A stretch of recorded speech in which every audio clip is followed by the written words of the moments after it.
Hey guys, I'm David Dispinat with Transparency Fitness Live. We're here with Brennan Kelly. And Brennan, just tell us a little bit about yourself. Try not to take a full hour to do it because you've done so much and there's so many cool things that we're going to talk about today. But I'll kind of let you take the stage for a second.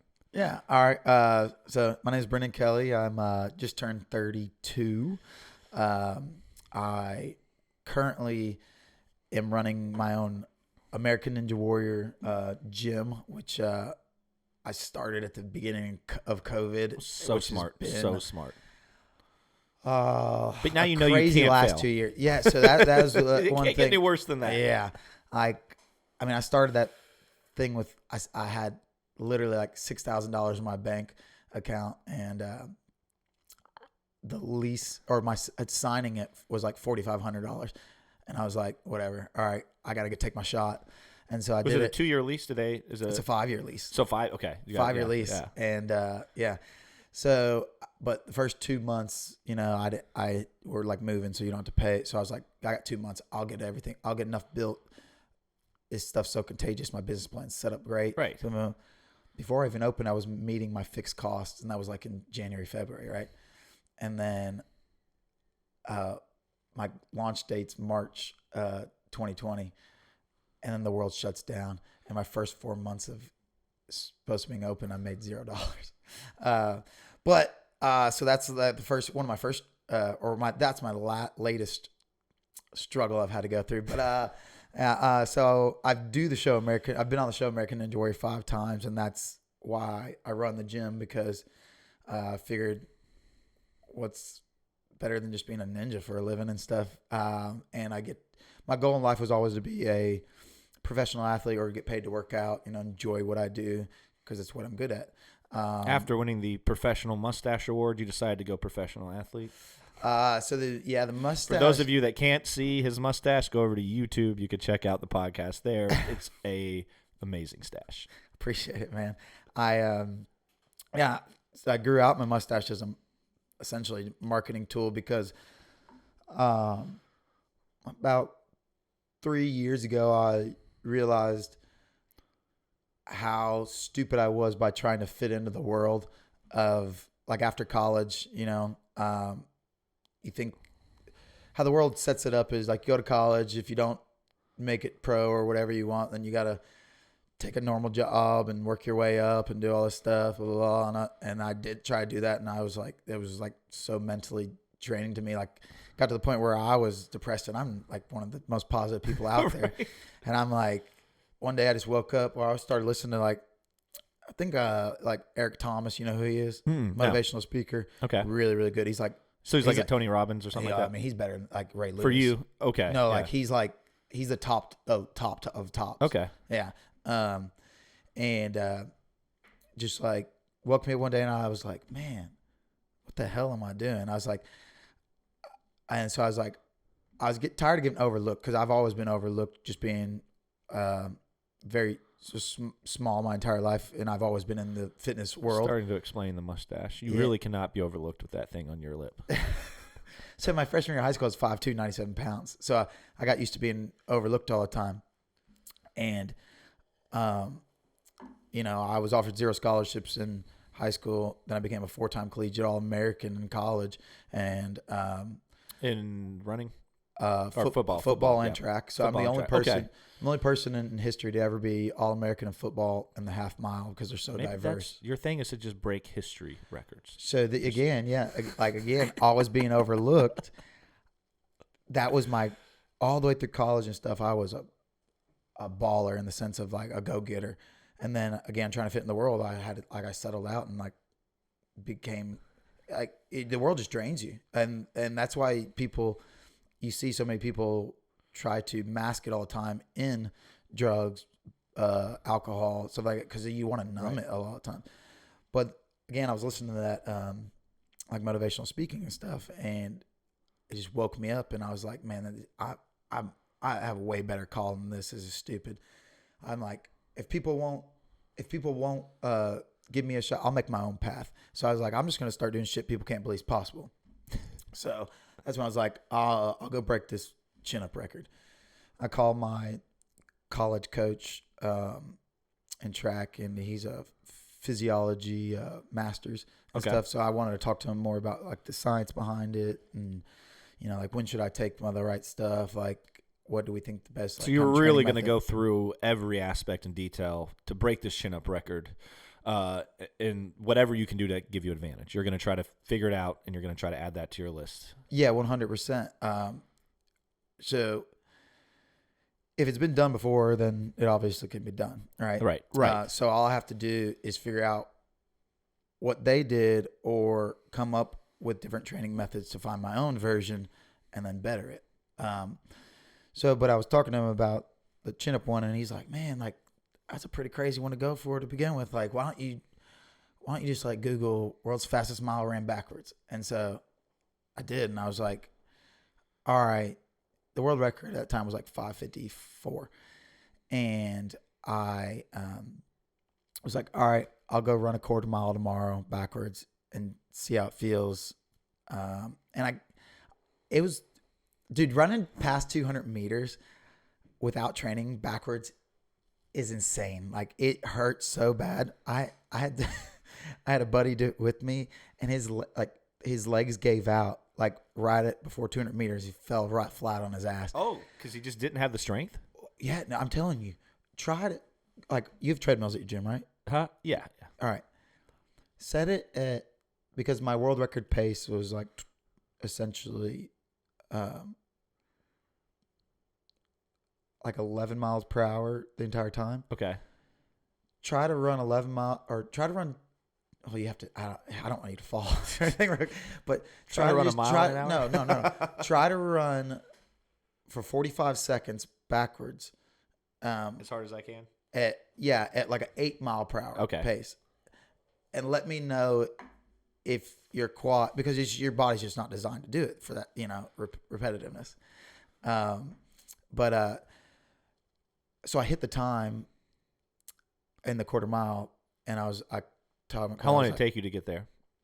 I think it was like a minute 15. But I mean, like, did you hit it right off the bat? Were you able to like have a really quarter mile? Yeah.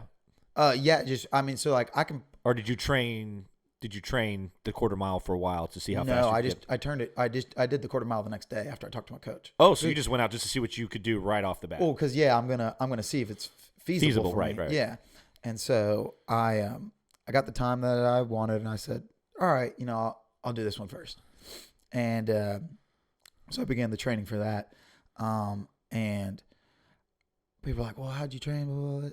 And then I pretty much replicated what I did in track going forward. Just backwards. And just those style workouts, and hit the times that I would need to hit my goal time. Right. So again, I'm not coming up with like, rocket science or brain surgery over here. And just, again, I'm like, well, it probably helps with your collegiate background. I mean, like, 100. Yeah. If you're a smart individual going through college, you're paying attention to what all these coaches are teaching you condition wise, right? Not just the sport itself, but like how you condition your body and what's benefiting you from it. Yeah. I worked with a guy, Ashimu Evans. I don't know if you ever heard of him. I used to play UK basketball. I think he was on the 98 championship team. Okay. But he moved back to town recently, and we've become friends over the years. And one of the saddest things I think for him is during his whole entire 20-year career playing professional basketball overseas, and doing stuff in college, no one really taught him how to work out. Like, I think he did what he was told, but no one really took the time to explain why they would have him do stuff. And so, like, I would teach him, like, when we'd go to the gym and stuff, I would assist him in like workouts and stuff. And like, he knew how to do the movements. He just didn't really have an understanding of like how to take all these movements and like get benefit from like doing a split routine or different types of routines, right? Where I think you're the type of person that probably sucked in everything your conditioning coach was teaching you because you knew you were going to use that the rest of your life. Yeah. So one of my things is I realized from going to high school to college how blind I was. Really? Because of always just trusting coaches and like, oh, they've got, like they got, right. Well, like they're your mentors, right? I mean, they're older than you. They're supposed to know more than you. They're supposed to lead you in the right direction. Exactly. And so in track, I didn't have a middle distance coach in high school.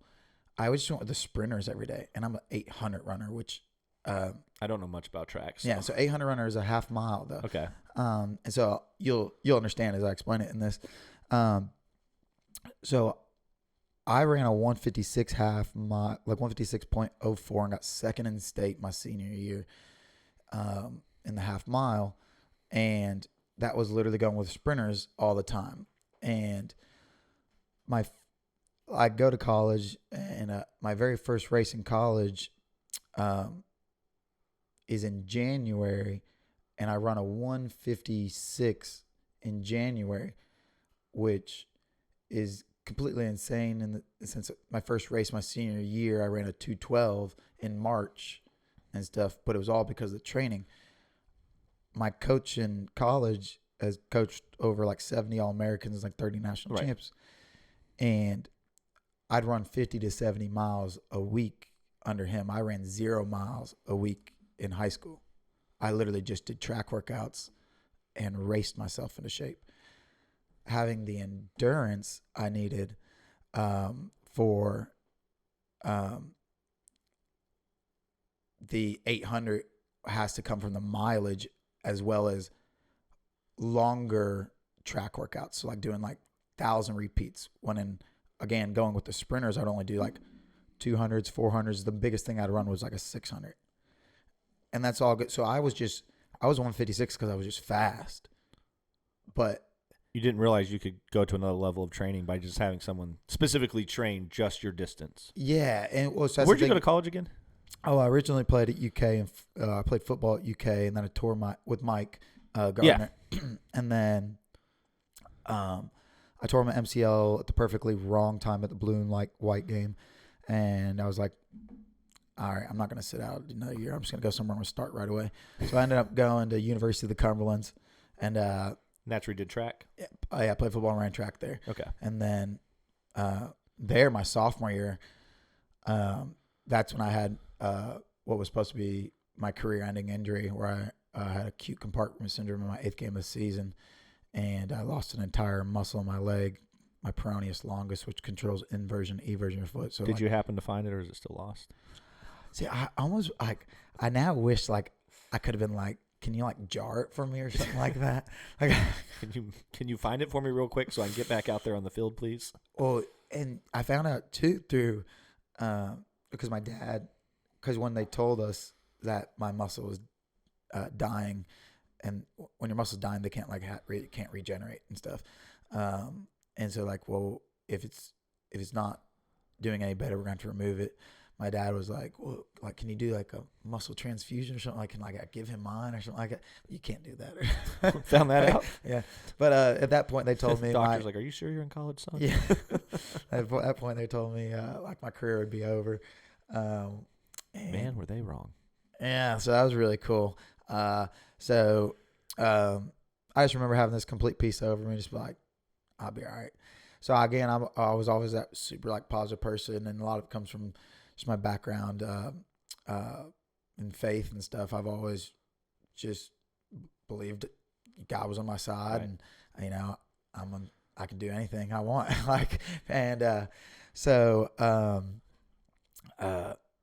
Came back in literally just a month and a half, and then ran my first track race, and then became 4-time collegiate All-American, and that's how I got on Ninja Warrior, because people started writing stories about it, and then my dad actually applied for me to be on the show. That's right. Yeah, you told me. But yeah. You didn't even realize I didn't even know. And then I get a call, and they're like, my dad's like, so I applied for you, and they said they'd love to have you and all this stuff. And I'd never done it. I feel like it's right up your alley, though. You're just like, oh, this is an extreme thing. Yeah, I'm in. This is how funny this is. They said my first time I go compete is in Miami in season 4, and how many seasons are they up to now? This is season 14. Oh, we're up to 14? Yeah. So this was 10 seasons ago. So this is kind of early on for them then. This is my sophomore year in college. Yeah. This is the first time I was in America. So the first 3 seasons they'd go over to Japan each time. But then Japan went bankrupt for a while. They're back now, but it's kind of a popular sport. It's gaining in popularity. Oh no, it is like a religion. I mean, it's like when you fail over there, see, that's one thing I like about Japan more than America in the sense, like when they fail over there, like they are distraught. Like they like you failed your like family. Like it's like, here it's like they fail, like they want you to get up and be like, oh man, I'll get them next year. I'm like, dude, I'm pissed. Like I'm over here, like they tell you not to like slap the water or stuff like, dude, I'm like wanting to like punch like, the camera dude in the face. Like that's the one thing I somewhat don't like about Ninja Warriors, because it's too nice. Like Right. I'm way more of a competitor and stuff. Like again, I've talked to you about being more like primal and You're right. Exactly. yeah, like the Liver King. The Liver King. Have you like looked some of his posts now? Or yeah, they popped I have. up? He's I like him, man. He's very hilarious. entertaining. Yeah, I mean, I could never eat what the hell he eats and stuff. I couldn't do. I could don't do know the pill forms, I guess. I don't know if I could live his lifestyle. I don't know if you've seen like where they have like they only have one area in the whole house where you can use the cell phone and like. That's what I'm saying. No, I mean he's a straight like. But I respect it. Yeah. Oh, 100%. And if More the power world to you, falls if that's how apart, guess what? That he's motherfucker and his live. family, Yeah. they're gonna be good. They're surviving, and that's easy. But that's the thing. Like he has an identity, right?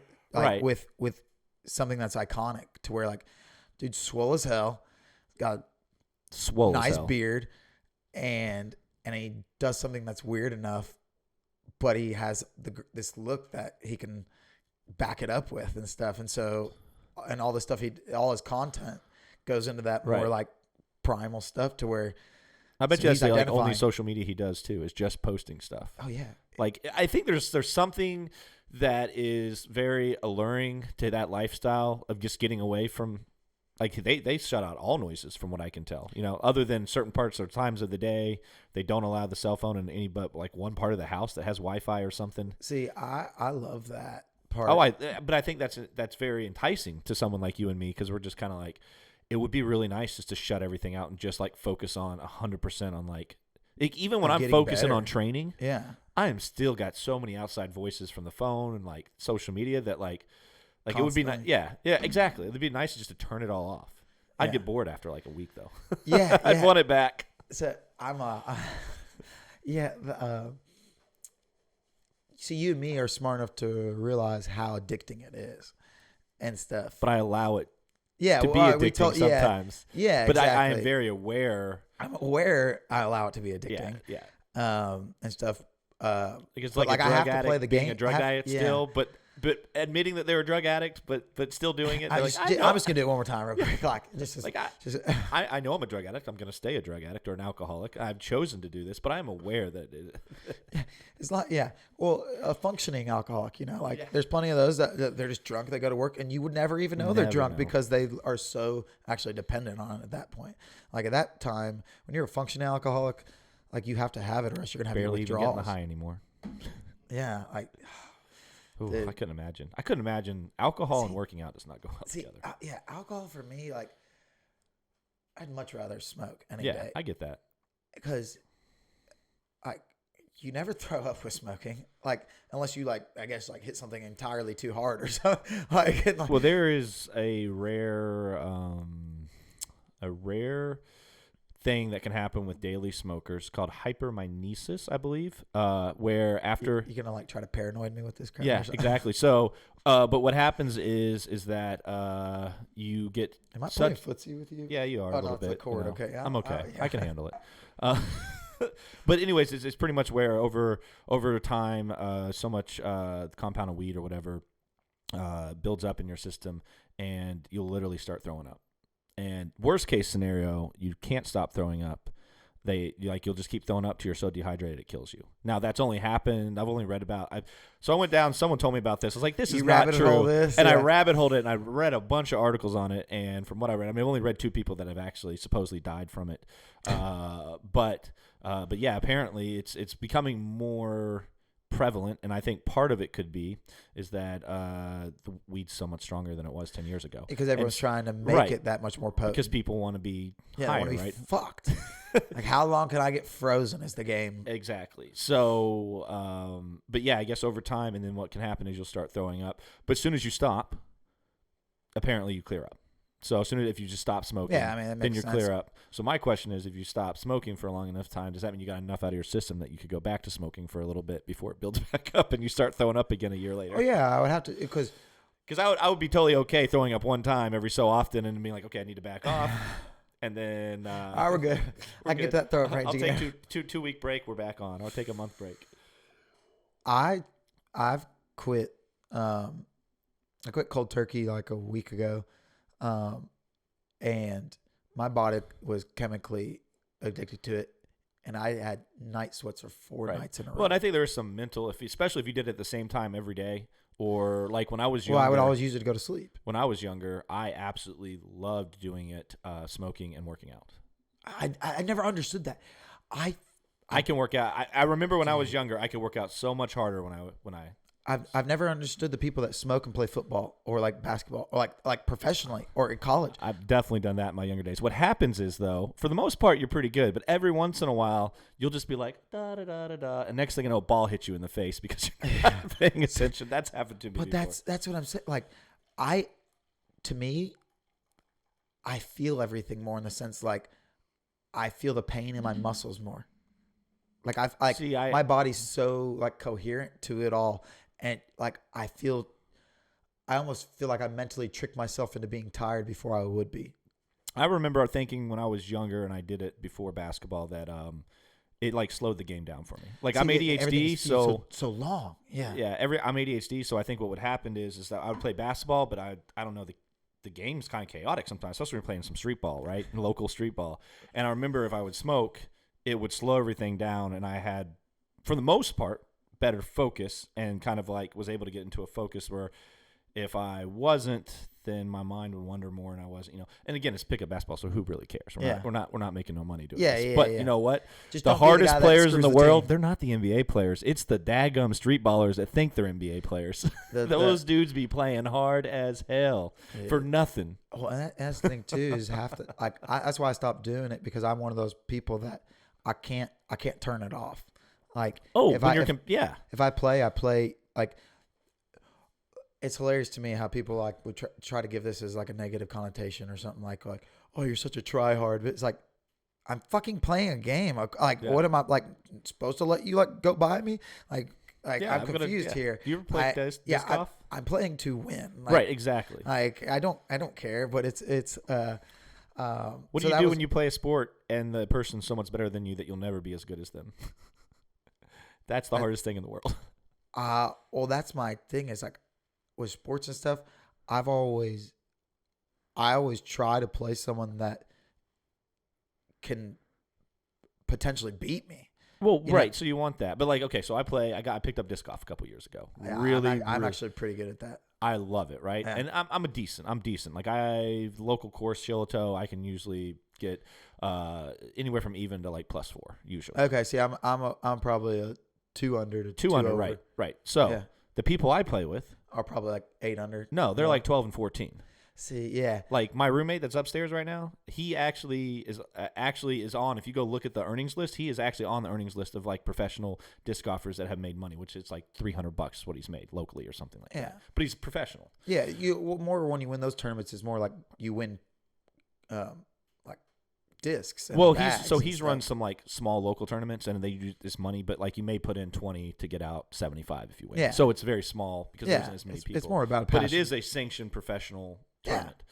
And then there's my brother who just plays like just whatever. And then I think on a good day, he's better than my roommate. Like he's actually like my brother actually could, I think if he wanted to. Here's the thing with my brother. He has no competitive spirit really, but but he is so talented. He could have played basketball at UK if he'd wanted to. If he'd been serious about it, he could have been this 6'1" white boy, local white boy that could have at least sat the bench, if not even. He had unbelievable IQ, like unbelievable court IQ, and his ball handling skills. Like he just didn't give up the ball. That's the thing. The thing is, just like I was good at sports, so I was just smarter than people on the field. Yeah. Well, I mean, he'd get so bored during the season. They'd be beating someone by like 30. He'd start like walking up to the 3-point line and taking backwards and swishing backwards threes on the other team. I mean, he was really talented. This is where the weed wasn't good for someone. Yeah, he wasn't grown up enough to know how to handle it. I'm glad I never smoked until like after college because it is a demotivator like drug. Like it's a lazy drug. Oh yeah. So like anybody that starts early with it, I mean like you better have your your mental game set. Right. And that's what I did. I did it when I got out of the military for a couple of years, and then, that was that, and for the most part, alcohol if I'm doing anything. Yeah. See, I'm telling you, alcohol, like, it just, beer I can do. I just get the beer shits in the morning, which I can handle that. It's like if I drink liquor, my esophagus just hurts the whole. Do you get the heartburn? That's the worst. I guess it's heart. Where you're like burping up and it's like kind of burns in your chest? No, it's more like the feeling right here the whole time where it's like, especially if I ever, for some reason, it's like with tequila, especially if I have an empty stomach, like automatically get like like a ball up. Well, that and I act the fool when I'm on tequila. See, I don't find that one makes me more. Oh, really? I do. Like, to me, it's funny to me because I don't ever feel like I truly ever lose myself. I've only blacked out twice in my entire life, and both those times I acted like a fool. But that's things I don't ever remember. But like for every other time, like I'm so coherent in my drunk state. Like I always feel like I'm mentally with myself. Okay. In all senses, like that's why I've. Well, yeah, I do too. But there's a point where you feel like you have less and less. You have control, but you don't have like the full range of control. Like, See, if I ever get to that point, it's almost I just throw up and then I go to sleep. Like, so I don't like I end my night. So I guess like I'm not. You don't push past that point. Yeah, and that's the idea, right? For me, it's like a little bit past what I call tipsy, and I don't like going past that if I'm doing it because then especially I'm when in this. out. Like, I'm super happy. Everything's great. And then there's a point that, though, if you drink too much, it tips the other way. And now you're like fighting to stay coherent. God, and you're like going in the opposite direction. Again. Until like 3 days later. And you're like, well, I never drink again for a couple days. Dude, the worst thing in my life was, or not worst thing in my life, but one of the being, coming home from the bar one time and my roommate at the time, I was like, and I was pretty drunk, like again, like at that level where you're like, oh, this is good enough. I'm probably, that's why I'm going home. Like, and then he's like, oh yeah, you want to hit this? And it was the first time I ever was drunk and smoked. Did you get dizzy as a hail? Dude, I couldn't open my eyes because the sensory overload was like boom, like and I collapsed to the ground, like crawled myself outside because I couldn't stand. I like couldn't operate at all, and I was like, it was one of the weirdest feelings because I guess does that what like what is it called when what's it called when you don't have your like balance? That's not equilibrium. Limbo. Yeah, like I had no equilibrium. Yeah, and it was the weirdest thing. Like I just wanted to go, like but I couldn't open my eyes. Anytime I opened my eyes, it was like automatic. Like, oh, that's crazy. I felt like I was gonna like just everything out. That my roommate videotaped it too, and so he used to pull that one up for a while. Yeah, I would. Yeah, I would be pulling that up all the time on you. Yeah. Well, that was a fun sidetrack. Yeah, we went down a rabbit hole in that, I guess. Oh my gosh. Well, tell some stories. So we were, before we got completely sidetracked, I guess we were talking about like track at Columbia, or Cumberland's, Columbia, at the Cumberlands. And kind of Ninja Warrior, you got onto so you were on season 4, which is our early season, first time in the U.S. How did that go? Like, how did you, first off, did you train for it, or did you just go in cold? Okay, so and what was your reaction when your dad told you that you were on it? So when Dad told me I was on it, I was like, "Oh, this is awesome. That's cool." Because I'm a big like my main goal in life is to have my own family and have a mini me and like make them the best. I don't know how I feel about that at the moment. No. Make the best versions of themselves and stuff. But I thought like it was me and my dad. It's like kind of like our bonding thing essentially. Like he's been to everyone with me. He's always been on my sideline and stuff. So that's kind of cool. But when he told me, I was like, heck yeah, man, this is going to be awesome. So, really funny though, again, it was in Miami. So my first season on and never done a ninja obstacle before, but, the agent or the casting agent, when I get there, he's like, all right, man, as long as you just finish this course, you're going to make it through to the next stage. So the first, sweet. So the first, time I go, I was like, all right, I'll take it slow. Just did it. Made sure I just finished. So first time on, complete all 7 obstacles, made it through to the second day. So how it worked, was it difficult completing? Well, you said 6? 7, 7. Yeah. So did you find them challenging at all? So you really didn't do much training, or did you I know didn't what? do any training. So Did you know what obstacles were going to be there ahead of time? Oh, okay. So with Ninja Warrior, you never know what the course is until you show up, and the only time you get one try. So one try at everything. So it's literally your one run, and if you slip on any bit, you're done for at least a year. A year. Yeah, it only runs once a year. Okay, so then you got to train again for that. Well, yeah, you got to get picked again. So they don't have like where it's CrossFit where they have little sections of Ninja Warrior competitions. No, you have to get you just have to get picked once per year by application. So like 70,000 people apply a year, and they pick essentially 450 to 600. And I'm guessing there's a handful of those spots are saved. About 100 of them are the same people. Yeah, that always that's what they do. They train for. Yeah, I've been on it 5 times now. Yeah. So it's about 125 competitors the first day, and top 30 make it the second day out of 125. So it's the top 30 will end up being who got the farthest the fastest.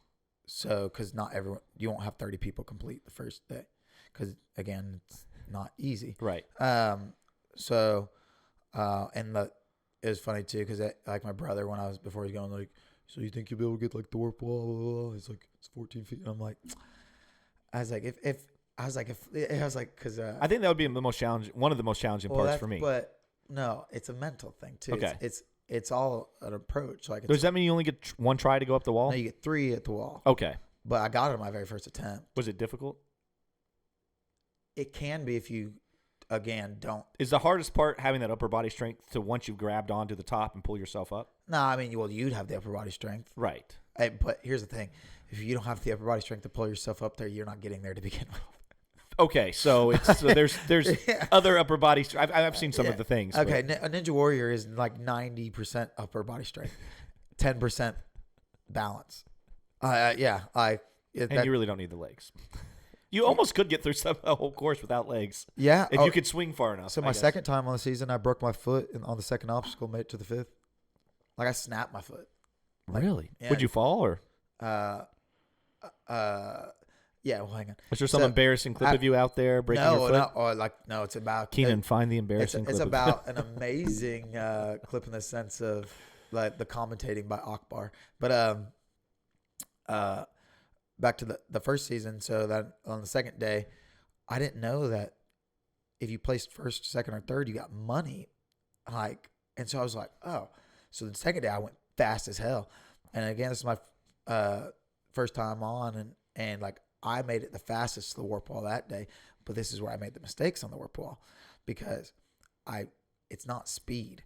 If you just run full speed, your stride's too long and you end up hitting the slope while your stride's extended, which makes you end up leaning forward and running into the wall. So it's all about high knees. How high can I get my foot up to my next step? You have to almost so you can propel yourself up. Yeah, you have to think of it as a staircase. So, but I was going for the money, so I hit it. I come shooting out of the gate on this thing. Like the obstacle before it was you lift these like heavy walls and shoot under them, and before they fall down. And then I threw up the last one, come shooting out of it, and just run straight into the wall. And then I just turn around and run back at it. And I missed it by like 3 inches that time. And then this is where I was like, oh shit, this is my last try. So I had to be mentally smart about it. And so I said, all right, screw it. I don't care about the money. I got to get this done. Because you got to complete it to get the money. Well, now I got to complete it to go to Vegas. Finals. Right. So, and the cool thing on this video is like, the whole crowd always gets into it. They're like, one more try. Of course. One more try. And the funny thing is, so, like Batman when he's trying to get out of the, Batman Returns, where he's trying to get it out when he fights Bane and he throws him in like the pit and he has to like get out of the pit. Yeah, and he keeps trying and falling. Asha, like whatever saying they do, they repeat that. All the ninjas do that, like while you're running it, on the wall and stuff. Did that hype you up? Oh yeah, the energy you needed to well, the whole thing is you don't want to ever focus on that. Like I always tunnel vision everything. I can't hear noise really, stuff like that. but because you want to have presence of mind, right? And so what I did was I was just like, all right, screw the money, got to make it. So I rested for 25 seconds, composed myself, and ran it right and got it. And then I had to do the back half of the course, and this is where like. Also, there's more to the course after going up the. So yeah, so the first day you have the 7 obstacles. The Okay. second day you have 3 to 4 more additional. Okay. Because that's what separates the remaining. So then, to make it to the Vegas finals, it's the top 15 out of the top 30. Okay. And so, this, you know what the salmon ladder is by any chance? No. Keenan does. Yeah. So it's, you got to come to the gym sometime. So I'm definitely going to come to the gym. So it's a pull-up bar essentially, but you have to do a pull-up and move it up an entire foot. I do know what that is. Do you have one of those? I have a double salmon ladder where you go up. So salmon ladder because you have to go upstream. Get it? And then you have to lache. You know what a lache is? No. Okay. Is that the one where you go across with the same thing? It's like similar, but you go across? Yeah, so I've seen that you one. go up, like you have to go up 4 feet, and then you have to shoot yourself across 5 feet to the other rungs. Oh, man. Yeah. So, I mean. So I'm going to totally embarrass myself. That's why we have crash padding. But it's, so it's my first time ever on the obstacle, right? And the first time ever on the obstacle, you have to hit a trampoline, jump up, and you're just sitting above water. And so like I jumped to it and I'm like looking left to right. I'm like, all right, here we go. And I nailed it. And I completed it. And then I get through the next one, and then it's like a 30-foot cargo climb to the top. That was the obstacle at that time, finish, and you hit the buzzer, and boom, first time I ever made it to the Vegas finals. Well, the funny thing is, I had a track race the next day, so I flew into Atlanta, and then I ran my track race and won my 800. After making it to the Vegas finals. Yeah, and I'm in the middle of track season, and again, so like I'm training for track. This Ninja Warrior was just something I was like, oh man, that's cool. I'll take the opportunity. Yeah. And then, so how many people make it to the finals, or at least that year? Top 100. Top 100. Okay, so you made it into the. So the first time, not even training for it, you make it into the top 100. Yeah. And you're kicking ass on track at school. Yeah. So that's what I was saying. It was like completely like looking back at it now, it's comical because I was like, yeah, I literally flew away the next day, landed in Atlanta, and took a bus to the track meet because my team drove down. Right. Yeah. And then I ran the next day, so it was pretty funny to me. But then my next season on, so at Vegas finals, I fell on like the obstacle 4, which is like a trampoline jump to a spider wall, which is you have to catch yourself in between a wall above water. And again, first time on, just didn't recognize what I needed to do and didn't catch myself. Second season on, this is when I'm like, all right, I know I'm good enough to win this crap. And I blow through the first 2 obstacles. Within 9 seconds, I had completed the first 2 obstacles. But after the second obstacle, I had to drop off from like this height to the floor, running to the third obstacle. And I run off, and my foot lands and gets just topped over, and I break the bone right on the right. I think it's called like a Jones fracture or something like that. And on the video, like you just watch my foot go boom, and I just land flat on my like face, and like you just see like the agony. And then I want to hear the announcers what they were saying when it happened. Oh, it's good on that. So like Akbar, he's a ex-NFL player, and like you can see like the agony on my face. I just get up and I'm like hobbling just one foot, and then the next obstacle is this. It's a pyramid, and so there's always one balance like agility obstacle. So, but it's a pyramid. It's like 4 foot on this side, 4 foot on the right side, and whatever side you land on, it tilts. So you have to get up over the other side and jump to the next thing, which is like. So is it like teeter-totters back and forth? Yeah, teeter-totter pyramid. Okay.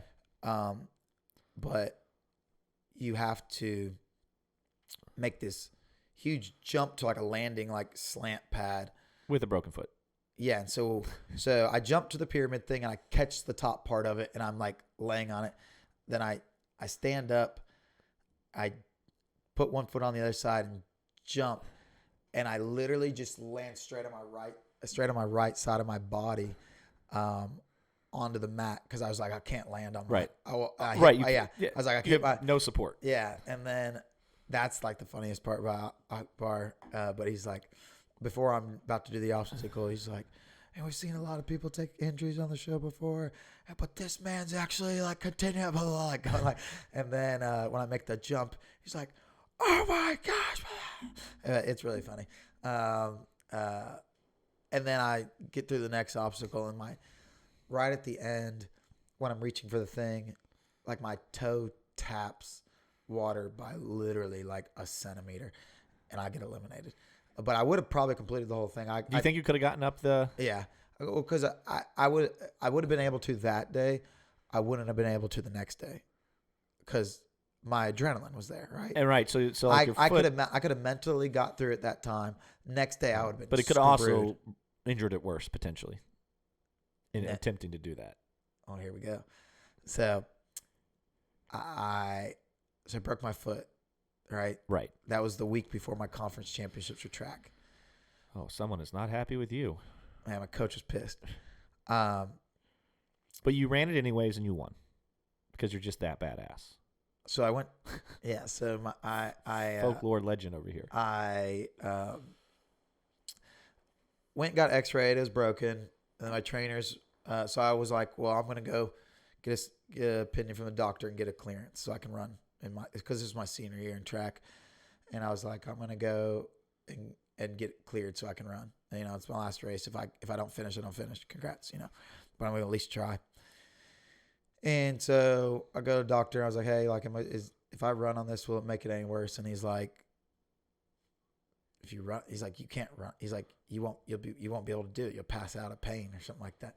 And I was like, yes, but can I run it? Like, will I make it worse?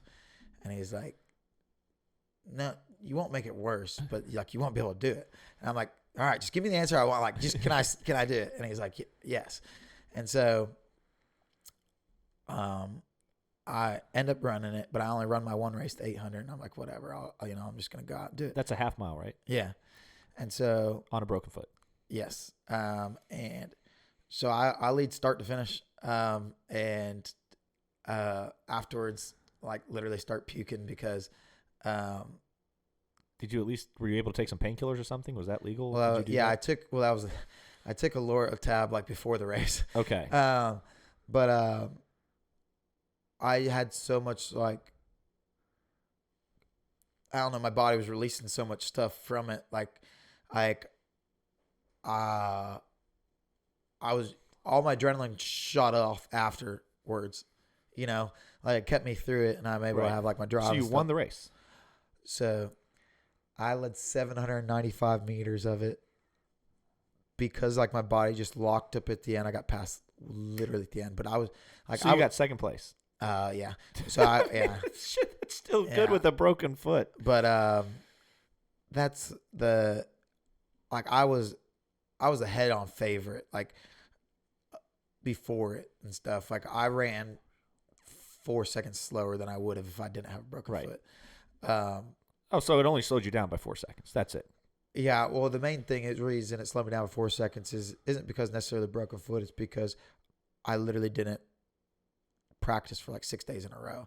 So like that being like making it like almost a lethargic, and I couldn't warm up the same and things like that. So like, and I think I took out too fast because I had so much adrenaline and stuff. So I think it was a combination of that. But again, like, there's certain things like I am mad that I lost that because it would have been so much more epic if I won it.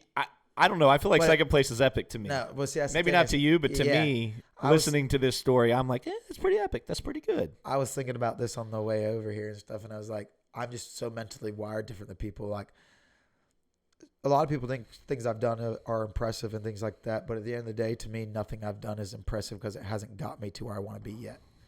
Like, in the end, when it does, then yes, I'll come back and reflect on this and love it all. No, because you'll get there and you'll be like, I want more. Well, correct. Yeah, I'll always climb a bigger mountain, but I'm saying like to the status level that I want, or like the financial wealth that I want, and the family I want, stuff like that. When I get more to like what I identify as my true like goals and stuff, then I will be. That's the thing is I'm not satisfied. Right. I mean, again, I'm not going to be ever truly satisfied, but like these things to me were always feasible and stuff. So it's just me doing something that I know and has always been achievable and stuff. It's now trying to figure out how to get to these next steps, you know? Yeah. So. Well, that and you're running a business now. So it's not like all focused on your training and your own personal goals, right? Training wise or competitive wise. But now you've got a whole business, which takes up a whole nother set of hours every day, right? Yeah. Because I mean, I think you told me you're pretty much there at 6-7 days a week on average. Oh, I'm there 7 days a week. Yeah. You got to be there today after this. I got 2 parties today. Do you? Okay. Yeah. So like yesterday, I was there 9 to 7, and I was Spider-Man for the first hour. Swinging from rings, doing flips from the ring. Like I'm telling you, I'm the most legit Spider-Man ever. Like full out. Like, you hear that, Sony? Like Call this guy up. I will swing. I swing from. Tom Hollands is out. Well, I swing from. Brennan Kelly could be in. I swing from one ring in my gym, and again, like my ceilings are 24 feet high, and I swing from one ring and will be able to touch the ceiling. And stuff, and I do that as Spider-Man, and then I let go over the mats and just land in like superhero pose and stuff. Maybe we'll grab some footage and throw it into the video section for the YouTube viewers. Yeah. So I do that, and then I had like 3 parties yesterday total, and then a bunch of so like yesterday I saw probably about 150 total people, and I run the whole thing by myself. Right. So again, but I understand this is something that's going to get me to where I want to be. So out of that 150 people that were there, I pretty much talked to almost every parent and played with every kid and stuff like that. And so like, again, my success comes from my effort. So like I could have just shown up and let them all do their own thing and enjoyed the product that I have, which would have been okay anyway. But the interaction is kind of fun, right? I mean, there are definitely days where like I'm walking to the gym to train a client, right? And for some reason, I'm just not feeling it that day. And, I think we all have those. But the second I get in there and I start working with the client and we catch up because I haven't seen him for 2 or 3 days, or maybe I haven't seen him for a week, and we start training, man, it's like, then I'm like, well, why the hell was I worried about why didn't I want to do this? Like, why was I kind of feeling off? Because once I get into it, I'm having a blast with my client. Exactly. Like, that's the thing is that's when it comes to enjoying what you do. Right. Like, if you have a client and you don't like your job, then it's annoying when you have a client. But the thing is, like, our jobs are fun, in a sense, like I get real interactions with humans when they're enjoying themselves.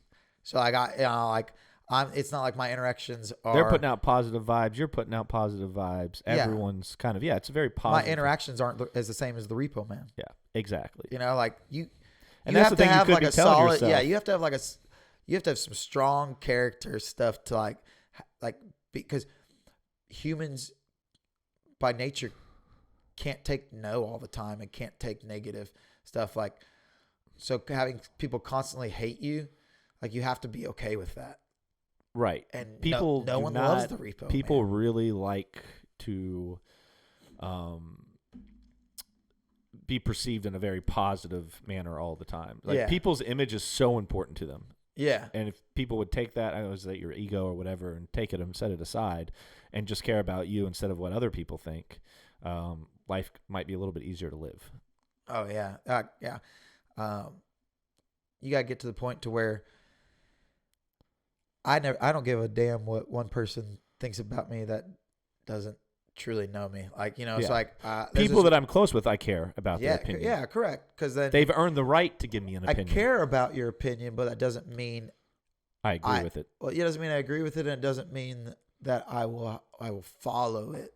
Because at the end of the day, my choices in life are made to put me in a spot. Because that's the thing. I don't live my life for someone else's satisfaction. Right.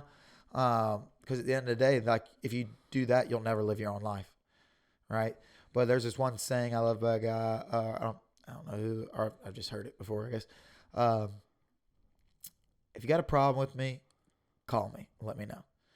If you don't have my phone number, You don't know me enough to. You don't know me well enough to have a problem with me. So leave me. So I have your phone number now. So Yeah, I know, I right? officially can have a problem with you. I've been waiting. Yeah. I got so many things to text you later. Yeah. Oh man. So Ninja Warrior, been on there 4 times. 5. Five Yeah, altogether. Don't cheat me. Okay, Yeah. my bad. Okay, all-state football player, and I was not all state. Again, in high school, I was. Well, I guess you were all. I was What all were you? American. All American Yeah, so football. all track. Americans means collegiate. So like, I mean, essentially, it's better than all state. So Yeah, I'll take well, it. exactly, all American. And then, so how long did you train for the backwards mile before you did that? And then what is the process in getting certified by Guinness Book of World Records? A bitch. Okay. Yeah, dude, Guinness is a bitch. Like, you have to pay them $5,000 to come out if you want them to certify it, or you have to go through like A bunch of red tape to do it yourself. Yeah. Well, it makes sense though. They don't want someone to have a fake record, right? Or to no, like, that's correct. But like, cheat that record. like me sending in a video, like a legit video that you can tell is not doctored, Doctored, right. edited, and stuff. Like, should be a good enough accreditation itself. But like, I have to have like certain witnesses for certain things. I have to have like, I mean, I can understand in the sense like when I broke my backwards mile, when like I had to show the documentation of the track was how long, and then like, you know, it was a true mile, stuff like that. Like, yeah, okay, easily. But like, I even had USAT officials like sign off on things, and like I had it laser timed and all that, and like, but there was just like an extension of stuff that was just ridiculous. And so I ended up never actually getting that one certified, but it was okay because some guy the guy that I broke it from broke it right after it on purpose. I mean, like, cause again, like why I break records are just to show people you can do whatever you want in life as long as you're able to put in the effort that is required behind it. So, and again, that one was, to me, most people would perceive to be impossible. So, I just wanted it, and then I was just breaking it, and then I didn't care about it anymore. But that one took about 9 months to train for. And that was because you had to build up the muscular endurance in your quads to actually go backwards for that long. Okay. Once you built up the endurance, again, having a base, then I could train that base appropriately to get it where I wanted speed-wise. And then you learn different strides and going backwards to where it burns to. So like I can stay high for a while and then switch to a lower and change a muscle like grouping in it. Or I can bound more and use my calves more and my hips more and stuff like that. So you find all these different things as you're training, and then that's how you put the final product together. But so what is the record now? 552? Did he beat you? I think it's like 537 or 540. Ooh. But that's the thing is I could have gone when I went 553. I was easily in 540 shape, but I was running in front of a couple thousand people at a college track meet. The most important thing is to just break it. Right. So I went out my first lap, really good time, like 82 or something like that. Then my next lap was like 93. Next lap was like 94 because I didn't want to go out and die. Right. All right. And then my last lap, I crushed it. It was like the same as my first lap, and ended up beating it by a second. But again, all I need to do is beat it. Right. Right. And so,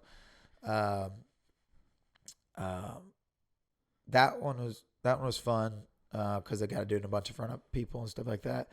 And like my sister was on a bike behind me the whole time filming it. And the funny thing is, like, I couldn't even use her video because it was such shit because she was so nervous. If only you had known me, dude. I know, right? I was like, let me put a bike mount on your thing, blah, blah, blah. And like, because I practiced with her the week before doing like a quarter lap backwards. Right. And her focus was completely fine. I'm like, okay. She was so nervous that the entire time it's shaking. So there's never, I mean, like, I'm almost pissed after watching it. Like, after I do it and watch it right away, I'm like, I can't freaking use it. I mean, like, I didn't. frustrating. Yeah, it's frustrating. I mean, I can't, like, we can't truly be mad at her or anything like that, but it's just like, gosh, dang it. My dad's video is really good though. In it, Dads always come to save the day. yeah, and it's really cool because he's like in with the fans, or not. They're not my fans, but the people that were at the meet, and hearing all the stuff they're saying in it was really funny and stuff. Because like you were saying, like I can't even run a mile forward like that. Yeah, yeah. I bet you right now my mile forward maybe 6:30, maybe 7. Yeah. See, like, but I don't practice. I haven't run a mile in a couple months. I need to actually run more. I just don't find running that interesting. I do a lot with the air bike, or the assault bike, whatever. Yeah, do you row a lot? Yeah, I have a row machine as well, but it is a Xterra something, and I'm trying to sell it because it's like $1,000 rower. The row, okay. But I've broken it like 5 times in the year I've had it. Just because there's a plastic piece that holds it together in the front, and I guess because I'm more of an athletic when I row. You know, I really put it all in. I make it to like the most difficult resistance. Yeah. It keeps breaking. It's good for like a month, and it breaks. This plastic piece keeps breaking, and I have to keep calling in. Do they give you a new one every time? Yeah, they just send a technician out from Chicago. He has to drive down from Chicago to fix it. It takes him like 45 minutes. He's done it 3 or 4 times now. But after this, at least you're keeping him employed, right? But after this next one gets installed, I think I'm out of warranty, so I'm just going to sell it because someone that that's smart though. Someone that isn't like as vigorous. Someone that isn't, they're going to destroy it like you. Yeah, it would probably be just fine, right? Yeah. And then I'm going to buy a friend of mine who just opened up a gym. She has the Concept 2, which we were using. I went over to her place and was using that, and oh my god, like it's night and day. Like I don't even know why people would buy the Rogue Concept 2 row machine. I don't know if you've used that. That's not the one you have? No. Oh, okay. No, I have like an Xterra or something. What style is this? Or I mean, like what's it's just a regular row machine. But like why is it you're saying it's like great? Why? Oh, the Concept 2? So it's chain, right? So it uses a chain. So the pull feels way more natural. Okay. And the way that you slide back and forth on the rope. It's like Teflon or nylon stuff. And the resistance just doesn't feel like it. I don't feel like I'm getting a workout the way I do with the Concept 2. Okay. So what takes me, let's say I go 1,000 meters. Let's say that takes me 7 minutes on my row machine at full full power. Yeah, right. I was like, you can do 1,000 faster. Yeah, but I can do 1,000 on the Concept 2 in like 4 minutes or like 3 minutes. Like it's like so like if I pull, especially if I put the resistance up on the Concept 2, because the more resistance, if you're strong enough, the faster you go. Yeah, because it gets it spinning faster. Yeah. So you can just fly if you're strong enough, right? See, dude, Mike's insane at the row machine. Oh, I could believe it. Look at his body. That's what I'm saying. Look at the way he's built. Yeah, like I think I told you I was like I was doing a CrossFit workout with him one time, and I don't ever row just because it's not more and more things I did, but just his leg power and just long his extremities being so important long. too, and I think he's got really good form. His form with his extremities, because the longer you can extend makes that force all the way through that motion. He needs the extended rower to really. Oh, I know. Yeah, because he's too long. If he's on an extended rower, I could only imagine how dangerous he would be. Yeah. But yeah, like for me, I have to, do 5 more reps a time. Oh, hell yeah. Yeah. I just look like the Energizer Bunny when I go, But I get it done. Yeah. Yeah. So that's why I like the assault bike. Like, there's not many people that can move faster than me on the. Well, now I'm saying it. You're probably going to go in there. No. Well, that's the thing. I can burn calories. No, I like it. I only like it when I can do it with people and stuff. Like, it's not. I hate doing it by myself. I just don't get into a groove with it. But like if it's like more like a workout competition kind of like more thing, like or a pushing thing, or like, hey, all right, let's get 500 done, let's get 1,000 done, something like that, like do it together. Like I'm all in on that stuff. It just like bores me almost, like when I do it by myself. I can totally get that. My roommate actually took my row machine, took a green screen because he's also a videographer. Yeah. And took a video of the Amazon and set it up to where it literally looked like he was in a canoe, but it was the row machine. and made it look like he was canoeing down the Amazon. Dude, that's awesome. What he had a Twitch channel that he was really into for a while, and he's making like a couple grand a month off of it. And but he burned himself out and just kind of stopped. And what he was streaming, they changed the rules in the game that he was streaming. So like the thing that made him interesting, because he had figured out got out of it. Yeah, he couldn't do it anymore because they had changed the rules, and probably because he got too popular on the stream, and then the game realized, oh, this guy's making money. Yeah, he's playing our system. And so I think they made some changes. But it's a really cool video because he's literally like, he's just rowing for like an hour and he's going down the Amazon. He's like, oh, there's a crocodile. And literally when you look at the screen from where he's screaming, it looks like he's just kind of passing a crocodile. Like That's can't, awesome. Other than the handle, you really can't tell that it's a row machine. So did you know that like alligators pretty much will never really attack like full-size humans? I mean, it makes sense. I'm sure they will if they're hungry, though. Crocodiles will, though. So the crocodile, alligators is like down in Florida, right?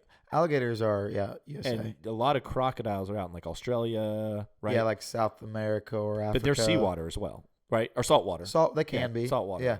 But like because those are the ones they'll pull in like full-size like animals. Like, oh, yeah. But alligators are smaller. But like they'll only take like children and dogs. That makes sense. That's why, like, you heard the kid that like got taken at Disney World? No. That was like 5 years ago, man. That was sad as hell.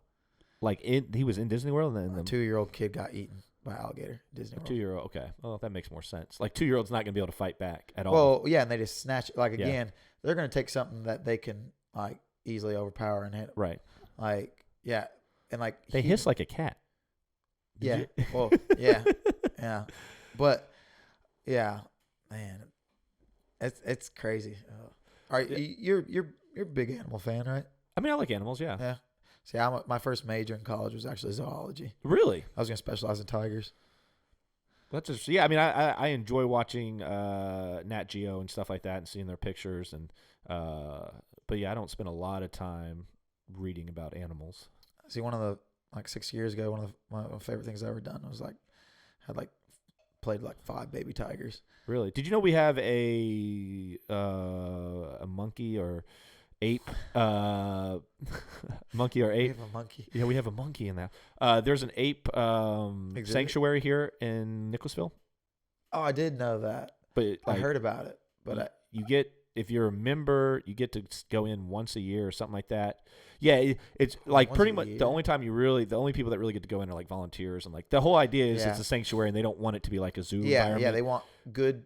But to keep it alive, you can buy a membership. And then I think you get certain perks. Maybe it's more than once a year where you do get to come in or like interact, so that they can make enough money to keep it going. I did hear about that, but I guess I forgot about it, or I realized that I couldn't get in before, or didn't have money or something like that.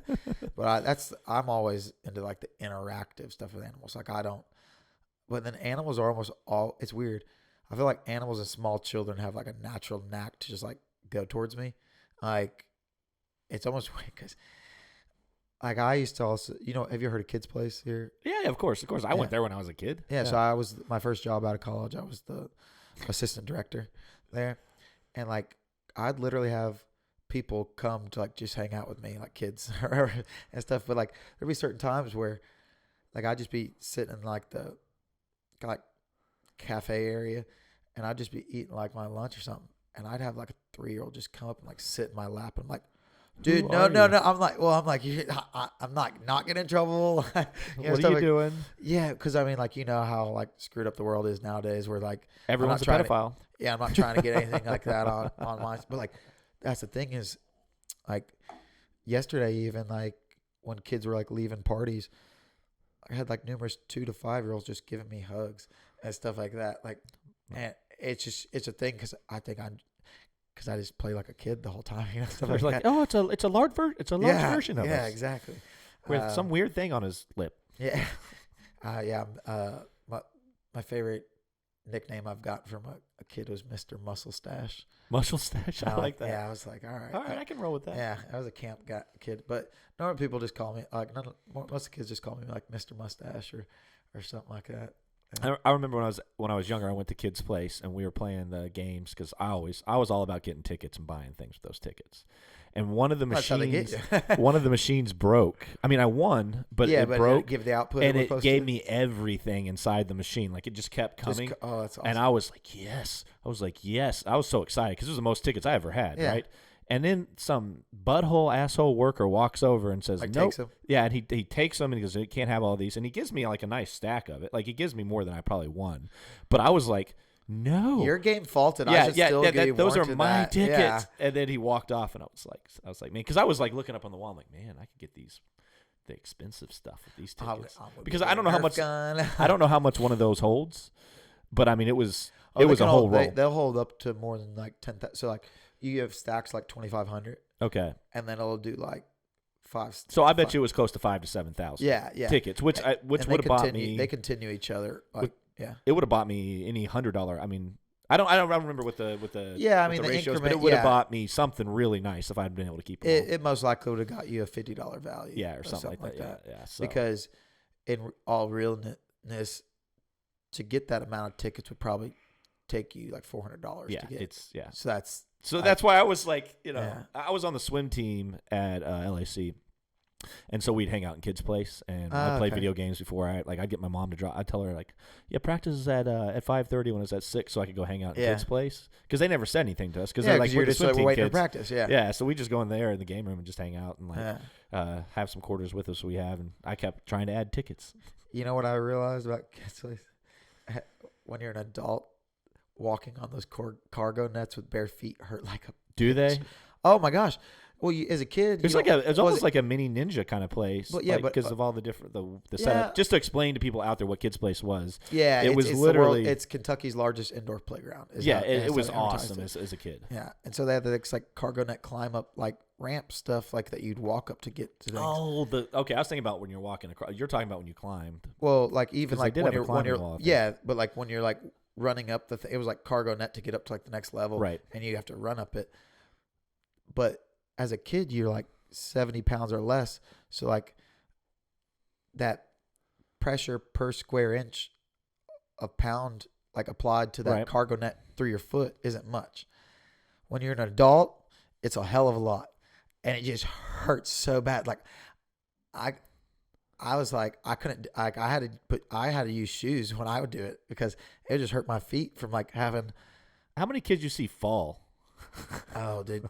So just completely fail. Well, at Kids Place, at Kids Place, you don't really see it because it's in like an enclosure. Like, and I was much more front style. But at my ninja gym, I push kids down all the time. That's part of the fun, dude. You haven't been pushed down today. You haven't been on the ground, and you're welcome. No, like literally, like my camps and stuff. Like I have videos on of me just like throwing kids, like because the mats are like really good crash padding and stuff like this. And so what we do is like at my camps we'll have wrestling tournaments. We'll have groups of kids can have up to 6 people, and they all face me. And they get 1 minute to take me down. If that group takes me down, everyone gets $1. It's literally for just 1 minute, me just like grabbing kids by the back of the head and just throwing them face into mats, for any kids out there, for a small nominal fee of 50 cents, I will join your team. Dude, we'll get it done. I do that when I'm Spider-Man too. So like the best. I love just sweeping the leg. So like you have all these kids that run at you, and then you grab the leg, push the chest, and just just real quick. It's just like but like they all enjoy it, and they just keep coming back. So it's like how kids used to play, like roughhousing. Yeah, I remember I could just go outside, and I would spend my summers in the wrestling street the whole time, or backyard football. Yeah, all that stuff. Yeah, like I would not let my kid in the street anymore. When I grew up literally playing football and baseball, and then we tried to make this game where it was a tennis racket. It was a baseball with a tennis racket. Yeah. Until we broke someone's window. Yeah, it's like combined. That game went out the window after that. Yeah, I think I had to explain to you Smear the Queer. Yeah. Did you ever heard of that? Yes. Yeah, see? Exactly. He's never heard of it, but like, yeah, I was like, I played Smear the Queer almost every day. But it's essentially. We played Kick the Can. Yeah. So it's football. But it's whoever has the ball versus everyone. And so your goal is to run from end zone to end zone. Every time you get to the end zone is a point. But if you ever get tackled, you then have to stand back up and throw the ball behind you. Whoever gets the ball at that point has to go to the end zone. And so it's a constant game. And whoever has the ball, I guess, is the queer, because back then, like, I guess. Because this is a very politically correct name for a game right now. So, I mean, in today's world. Today's, I guess, you can't play it. Smear it's probably, the non-binary. Yes. Smear the whatever you want to call yourself. Yeah, yes. Yeah. But no. Yeah.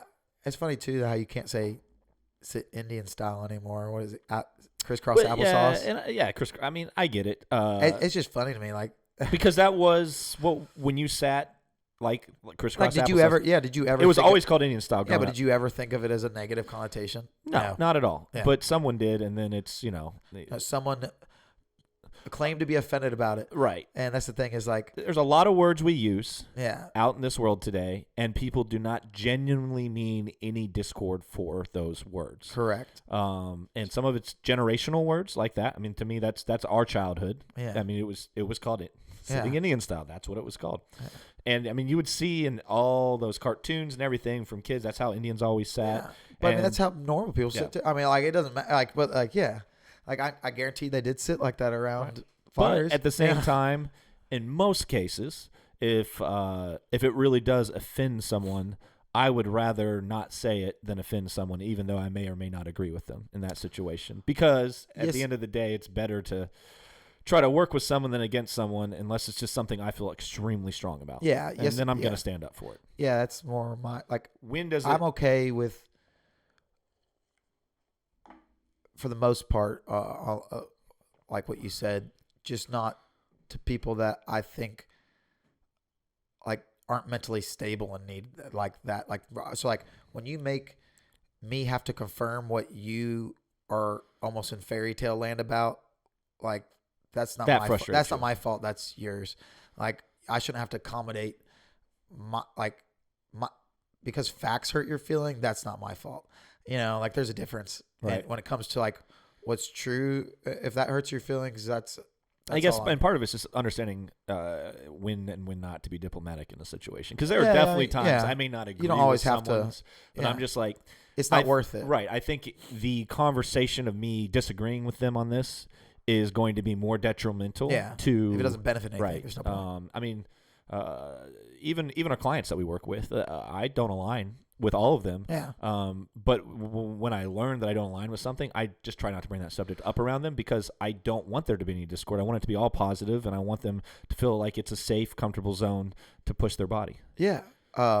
And you can also learn. So like, if you always I've always got my ears open. Yeah. So if you always push away everything that's different than you won't ever understand how people arrive to their conclusions and why they tick the way they do. So I'm okay with people always. I'm not okay with always people disagreeing, but I was saying, like, I'm okay to get to know people that, because like, you don't always have to agree about everything. That's okay. That's right. We're all human, and we all are allowed to have. You live in America. You're all allowed to have different opinions. You are allowed to. Well, it depends where you live in America. It's just when you force your opinion upon me. That's exactly. I'm totally fine if you have an opinion, unless it's something. And when you can back the opinion, that's the only thing. Yes. If you have an opinion and you don't know why you have an opinion, you just have an opinion because you were told to have that opinion. That's when I have a problem with your opinion. Right. You need to. Yeah. I agree with that. And I don't know. It's that part of this world today. I agree with you in the aspect of like, not every kid should be a winner. Like, I like the aspect of like earning. There's something to be said about earning something, like putting the work in and earning something. Well, yeah. I do. Is a softer world good for humanity as a whole? I don't know. No, I don't know. It can't be. So here's the one thing you see with like Ninja Warrior and why I love it is because it's instant goal it's goal orientation with instant gratification. So, and I've proven this time and time and time again, with even like 6-month to 18-month-year-olds. Like, every level of life, if you just do the stuff that's like, you see all these like 3-year-olds on social media that look like these prodigies, right? And are amazing, like even at fighting or boxing or flipping or it's just because they put in the work. Right. Right.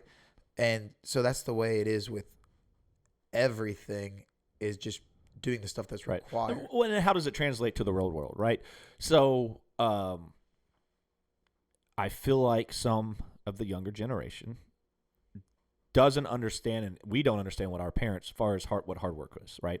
So like our parents really, and our parents before our parents, our grandparents, they really had to work. They didn't have social media. They didn't have like social media is about every week, right? Or they didn't have the internet has not availability, access. I wouldn't even say that. I would say information, but distractions. So they did not have the same distractions, which is that I think in some aspects are very good, right? Yeah. I think even I get distracted, and I'm aware of it, but I refuse to do nothing about it, as we talked earlier. But if these kids are told they're winners, and then they go into the real job world and their first boss is a complete asshole, and there's a lot of asshole bosses out there that don't treat their employees right, and don't know how do they actually handle lead, that? Yeah. And how do you handle that? And I think my parents did an excellent job of raising me in that aspect, from not having racism. And even when we were younger, my mom got a job working with mentally disabled kids for 2 reasons. One, we needed the extra money. We were a lower income middle class family. I was the oldest of 5. And 2, she wanted to teach us to have respect and understanding of people that are mentally handicapped and how to handle them in the real world. They don't want us to be bullies. They didn't want us to look at them differently. Our parents raised us in a way to be like, oh, maybe we notice something and we step over and assist, because that's the type of kind-hearted values my parents tried to teach me. Yeah. Life's all about the values that are instilled in you. You know. So. Yeah. No, but like, yeah. You being around people with autism and stuff that gave you the knowledge to know how to handle people and understand it. To know like they're very sensory, like or that's how they tick. Right. As with dude, kids with autism love Ninja. Well, so from my understanding, and I don't know a lot about kids with autism because there's different levels of like how severe it is. Yeah. But from my understanding, certain kids with autism excel in certain things because they obsess in certain things. So therefore, they are like one-track brain. Let's go down the tunnel for like years, and let's just get obsessed with this. And so I could see them even being decent at it. Well, see, here's the thing. Again, instant gratification. Right. So it gives you a goal, and what you do is on all these goals, there's levels to it. So it's like you can start at the smallest level, and once you get that instant gratification, it's more exciting than like lifting weights and then looking in the mirror and like you might. And it's especially if you're not in shape, then you don't get. It takes a long time to get that gratification of what you're putting in. So that's why most people quit. But this like. And I bet though, if you're say you pull yourself up the wall, right? Like the first time, you could be on the smallest wall and you get it, and you get that gratification, and you see progression. Exactly. When people see progression and they feel progression, and they all suck at the beginning too. Yeah. That's why. Like they all suck, and by the end of it, they're significantly better. Yeah, and it was something similar to like I'm sure when you're working with clients, you try to pump them up, and especially when you see big changes or you see that they've achieved something that they've been working towards, you really get on them. Words of affirmation are huge. They're huge, but man, words of affirmation from us versus getting them from someone in their external life is like next to nothing. Like when a client comes in and goes, "Man, my girlfriend told me my shoulders look bigger," like that just means so much more to that client. Yes, and I just get so excited because like then they realize like, oh, if I really put the effort in. I have one client that a little overweight, wanted to get in shape. His name's Henry, amazing guy, 66 years old. You probably see me post on Instagram of him. But he shows up. He does his 2 days with me. Yeah, I know I think you said something about like, I love this dude because he'll put in the work. He puts in the work every week. We're still working on the diet, but man, he shows up for his 2 sessions with me a week, puts in the full hour. I mean, really goes hard. I push him. And then on Fridays, I would say 80% of the time since we've been working out for the last 6 months, every Friday I have a full body dumbbell workout for him. And he goes through and he does that with his cardio and follows the program. And outside of him going down to see his girlfriend every so often or just things getting in the way of life, he makes it every Friday. He goes and does his. I guarantee you, he was there 2 days ago doing his workout. So he gets 3 days in a week, and in 6 months we've just seen such a large. And if he would just tighten up on the diet a little bit better, Like, Yeah, that's he awesome. would be well past his goals and his weight loss. We're like 6 pounds away after 6 months That's awesome. from what his original goal is. I'm like, we ain't stopping there, buddy. Yeah. You still got a little bit more belly on you. We're Oh. going to tighten it up a little bit more. It's gratifying, like when like you yourself can accomplish something. It's also gratifying when you watch someone else achieve Oh their my goal God. through you helping them get there, and like see like It's its own their little light high. switch. Yeah, their light switch kind of go off and understand what you've been doing. But I had this one woman I coach, and she's never been able to do a pull up before. And So is that a goal for her then? well, she can now do 4. She's never been able to do one in her entire life. She can now do 4. How amazing was that first time? Oh yeah, I can, right. And then, but she always constantly like, she'll come back to me and be like, she'll compliments on like her arms all the time, or how she's starting to like look like a ninja, like ninja or because her kids are really. And I good bet you she keeps pushing harder and harder. Oh yeah, and the thing is, she does everything I ask her and stuff, but the one thing is, she almost like wants my words of affirmation more because of she values my sense as like an athlete or where I am. So she thinks if I say she does good in something like that, like that's big for her. Yeah, like I didn't recognize that always to begin with, and I'm like, because I would just say things like small, like to begin, but like I'm someone as well that like I don't always give the confirmation and stuff, like because I'm like, if you've done it right and things like that, and like you're doing good, and like I'll push you on the stuff that like I know is hard and like you need a mental, but like a lot of stuff too, I want you to have the mental wherewithal to do it on your own. Like I'll give you something, I'll watch from a distance and stuff. I love clients like and those are my most successful clients that do their work when I'm not there. Yeah, and so that's the thing is like I'll give her stuff, and I'll work with someone else for a little bit, like or like a kid, like because again, like I have to do like people on the ninja side and I'll train her and stuff. But like I was thinking is always, and like I'll critique her if she ever needs it, but it's more about trying, but she's always on it and stuff. So I was thinking it's all mine are effort based workouts, so like what you put in is what you get out, and the time under tension. Time under tension's huge. Yeah. So like, again, like if I want her, I'll get her to do 50 pull-ups with band that allows her to do in between 2 and 6 reps at a time. Okay. But she can't take more than 15 seconds rest in between the reps, to where it's a constant pump. Like, and so I don't care if you can only do 2 every time. It's 2 every time for that 15 seconds till you get to 50. Okay. Because you've kept that pump on the entire time. And so in that 50 reps, it might take you 4 minutes to 10 minutes. You just got your entire like workout done in that bit. Right. Yeah. And then, so I think I agree with Bob telling the guy I've been training with that if you really go 100% and you don't stop for 30 minutes, 20 to 30 minutes, that's all you need. I think I really believe you can get what you need in there, unless you have very specific goals. And that's like, I want more muscle. Like there's certain goals do take certain different programs and certain ways to achieve them. But as an everyday person that wants to feel, I guess let's just call it overall athletic. Yeah. If you're just trying to be in shape. Right. So you got, if you just want your body to move better and you want to feel better and you want to lose some weight, 30 minutes, a couple times a week, as hard as you can go. But that means that when you're there, you're all in. Like you walk away, you should be wobbling. Yeah. By the time I'm done with you, in theory, right? Yeah. No, 100. Yeah.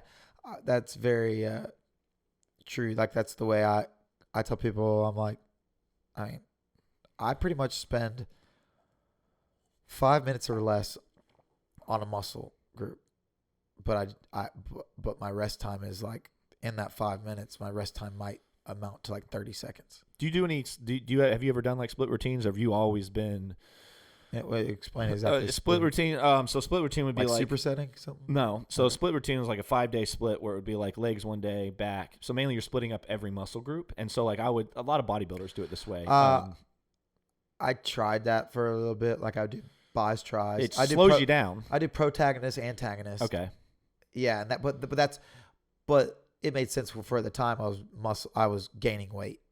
Like, right. If you're trying to put muscle on them. yeah. So like at that time, I wanted to like that's when I was eating 5,000 to 6,000 calories a day, and But you're happy where your body's at now, or you've achieved the. Well, that was when I was of, trying out for pro football and stuff like that. Like and you needed that more yeah, power. like I got up to 182, but like my natural weight's like 160. Okay.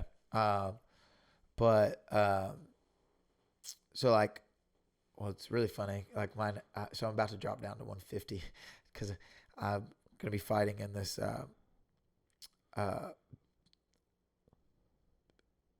King of the Mountain State tournament in West Virginia, and when I win that, I'm gonna go pro.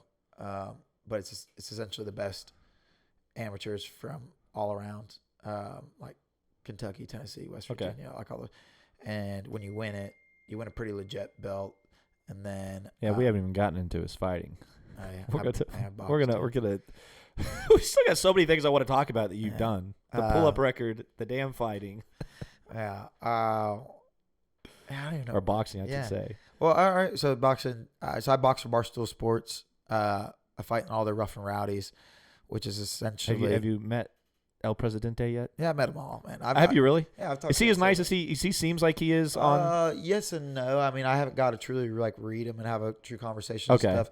I mean, he seems like a real good, genuine dude, and in the sense of like he's a real, like American dreamer and stuff. Like he's, he built himself. He seems very more like in the patriotic leaning ways of like freedom, hard work, stuff like that. So I've enjoyed his view on some things, and I love how Barstool is a very not politically correct platform, because yes, very much so. Yeah, I enjoy. He says what he wants to say. Exactly, and that's the whole thing. That's the way it should be. Like again, I don't agree with everything that he says. Yeah, but I appreciate his honesty. Of like this is my opinion. Yeah, or this is a fact. And that's I'm someone more that's like that. So fighting for them and stuff. My very first fight with him, I did a backflip in the middle of the boxing match in the first 15 seconds of the fight. Another world record he holds. No one else has done a backflip. Yes. So is this during the boxing match? Yeah, like literally in a pro match, you'd be dead, probably. No. So were you far enough away that you're able to flip and get back into position? Yeah. So it's all about. So that's the thing, is no one knows when I'm going to do it. So I'm going to do it at the most prime opportunity. And actually, professional boxing, it'd almost be easier, because professional boxing. Is this video out there? Yeah. Okay. Yeah. We need to find this video, Keenan, and put it into so this professional podcast. Boxing, though, it would almost be easier because it's a chess match and there's less time under tension in fighting with it, essentially, because you'll wear yourself out, right? So, but in mine, it's 3 1-minute rounds where it's just, I'm trying to beat the living shit out of you. That's why it's the modern. Do they pick a winner if no one gets knocked out in those 3 rounds, I guess? Yeah, I mean, it goes to judges. There's a scoring. It's a real sanctioned fight. Okay. Stuff. So it counts towards an actual amateur record. So how do I start boxing? How do I get into it? Go to like rnr.com, Rough and Rowdy, and when the next one comes out. So the next one's supposed to be in Tennessee somewhere. But I mean, I make more than most low-level pros doing this, and I never fight more than 3 minutes. What's the most you've made in a 5K? Really? You made $5,000 winning a fight? Yeah, I make $5,000 every time. Now, did you train for fighting at all, or no? The first time I did not. Did you win your first fight? Yeah, that's the one I did. I did the backflip in the first 15 seconds because they came to Lexington. He didn't know. He just didn't know. Well, no, but here's the thing: is it's all normal people. Right. So like you can't be a pro, and you can't have too many amateur fights on your. Right. So it's supposed to be like everyday people like us that are fit, that maybe can fight, maybe can't fight.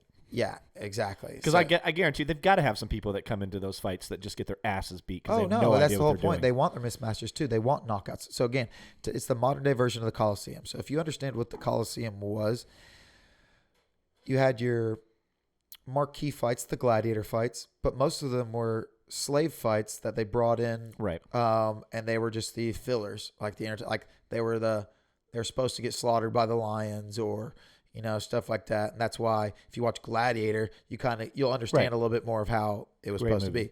Yeah, great movie. And when I knock my next guy out, I'm going to walk over to Dave and be like, Are you not entertained? Is this not what you're here for? Does he come to a lot of the fights? He's the head commentator. Oh, I see. Okay, I'm not gonna lie, man. I have maybe seen Rough and Rowdy like once at that Tilted Kilt they played on there, and we were there eating one time, and there was a fight. I might have even watched you fight that day. I don't know. So I was like, "What is this?"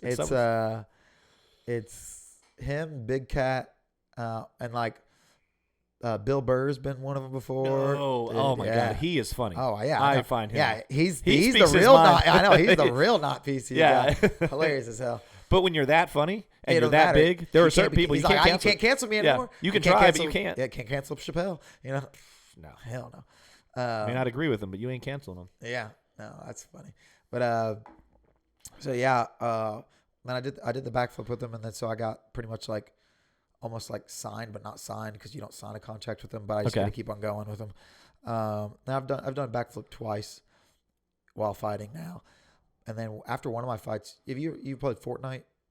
I have. I do not play it well. Yeah, but Keenan probably plays it better. But have you ever heard of the emote flipping sexy? No. Have you, Keenan? Yeah. You know, you've got a mic. You can use it. Oh, my gosh. Right, He didn't play. Yeah. So it's when you do a backflip and then you land on the ground with your arm out. Okay, I know. laying on I've your seen side. I've seen the laying on the side picture. Yeah. I didn't know there's a backflip into that. Okay. So when I knocked out my second dude and they called it, I went to the middle of the ring and did that. So you're just a showman. Well, yeah, again, I had to learn to be a showman. So a Ninja Warrior, I guess that's important, though. you have to sell yourself. Right. That's why I started growing the mustache. I mean, it's a marketing that's tool. what made The Rock, right? Was that he was so entertaining as an actor. Yeah. Instead of the wrestling part, but the acting part of his wrestling, that he built this whole persona. Now look at him. Yeah, I see. Like Don't forget us little guys when I personally you're try at rock to status. I personally try to take on the role of Ben Stiller from Dodgeball. like the What you do? yeah, like the mustache, the American. No one liked him, by the way. Like yeah, well, but I try to take on, and it's funny. Like I showed you the video of me like nailing that kid with the dodgeball. Yes. In one of my shit talking videos. Yeah. But I do it with more like the old school American 1980s swag, like stuff like USA headband, just all like red, white, you should blue just stuff. isn't there like a national dodge? Isn't there actually a dodgeball? So you want to hear something actually really funny? I've qualified for the Vegas championships in dodgeball, and the team wins. You might just need to move to Vegas. And the team wins $50,000. It was like exactly like the movie, but we didn't pay to go out there. Oh, you would have had to. Yeah, I would have to pay to go out there, but we won. So at Sky Zone, they had the regional qualifiers. Really? Yeah, and it's so funny because it literally played out like how the like you have to win a regional qualifier and then you can go enter the Maybe that's what they built it. it off of. I mean, yeah, I would. It definitely made the sport more popular. There was a real thing. I'm pretty sure there's a real league too that did it too. But this was a trampoline dodgeball version of it. But yeah, I've always wanted to play the trampoline version of basketball. Oh, that used to looks be like fun. when we were in high school. That was a sport. Yeah, they tried it. Yeah, I don't know what happened to it. I mean, Kind of like and one. It kind of probably just too fell many off injuries, over time. Man, I would think like That looked so dangerous, but it looked Dude. like so much fun. yeah, there had to be too many knees getting blown out. I don't right? know. It depends how the knees were falling because of the Just shot. landing, but just landing over Yeah. time of just because people Yeah, are gonna land because on each other, awkwardness. Like think about trampolines. You couldn't sometimes you can control where you go, but you can't control other people, and you can't Right. move in the air. And even to a certain extent, you can't control where you're going if you hit a weird angle on the trampoline. You're like, Well, oh, well, no. Do you remember how like they did free throw shots? You had to dunk over the dude. Like you went straight. The guy went from one. It was of the one-on-one? sides. Yeah, you went straight. Oh, guy that's right. went The guys came in from the sides. You had to time the bounce, and he either made the dunk or Or blocked just, you. yeah. I didn't remember that. Yeah, like to me, like that time and time over. How did you get on a dodgeball team? I used to know the GM, or I mean, I still know he's not the GM there anymore, but I just got invited. Well, any future teams you have, I'm in because I want to win. See, that's the only Even thing. if I suck, I got That's, you. yeah, that's the only thing. I only join teams that are like Do I you will not do play volleyball at all? I'm bad I'm at not it. good. Yeah, I'm not. I'm Mike not- is so good. I know that's the thing. He's so good. Dude, so I went. I can't play with Mike because he always plays with a bunch of good people, and it's like the first time I ever felt like the kid that gets picked on in gym class. Right. And I was like, dude, I can't do this. I was like, they're like, weak link, just like Yeah. nail it to me every time. And I'm like, I'm not going to be the reason we constantly lose.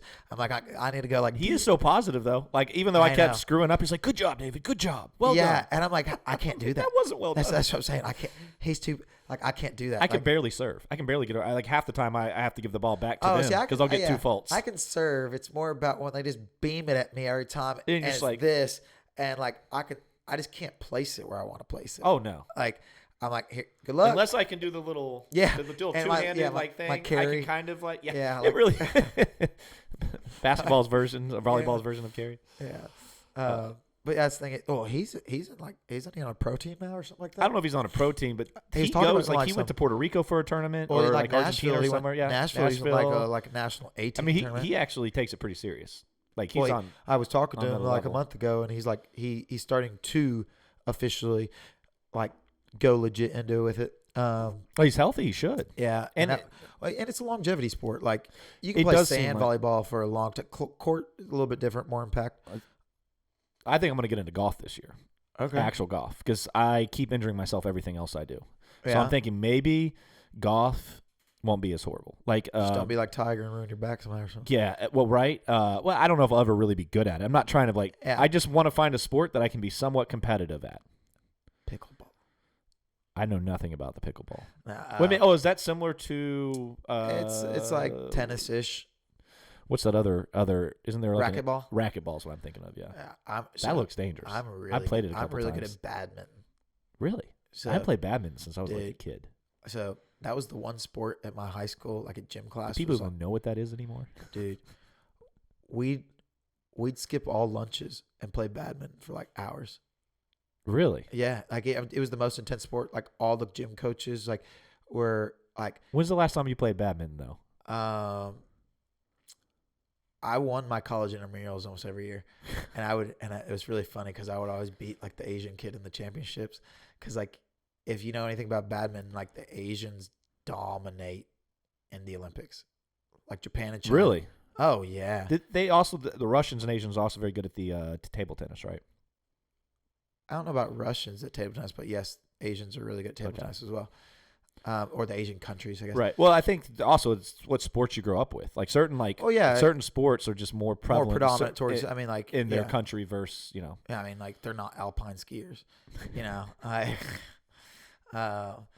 but almost more of the disciplined sports that take a lot of time and practice are going to be more like Asian dominated. Like that's why the gymnastics used to be like a main thing. They were all like China was always top at.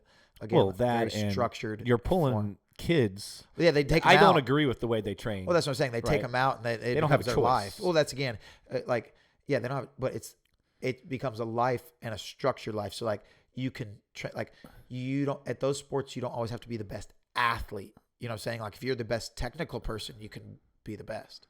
Right.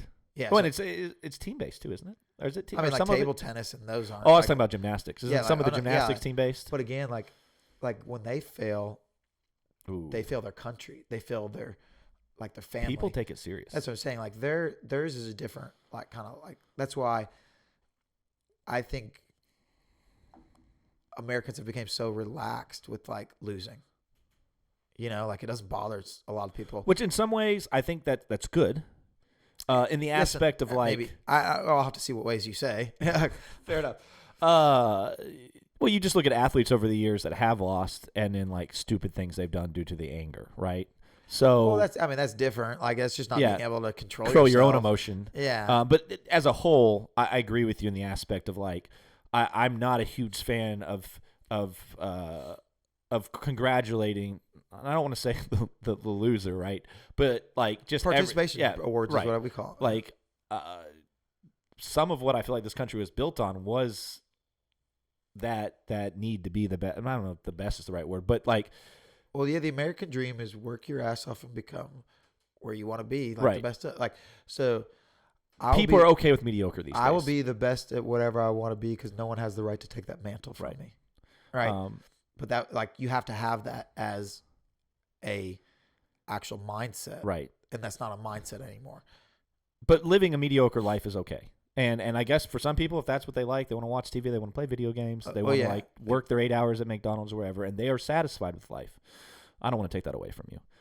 But, I think we all should have more ambition and look at it instead of losing and then getting a participation award, being like, how am I gonna win next year? Like where's that drive to like be better, to have more ambition, not just on the sports field, but in life in general. Yeah. So me, as you're going through life, you find out you won't truly be satisfied with life until you find your purpose.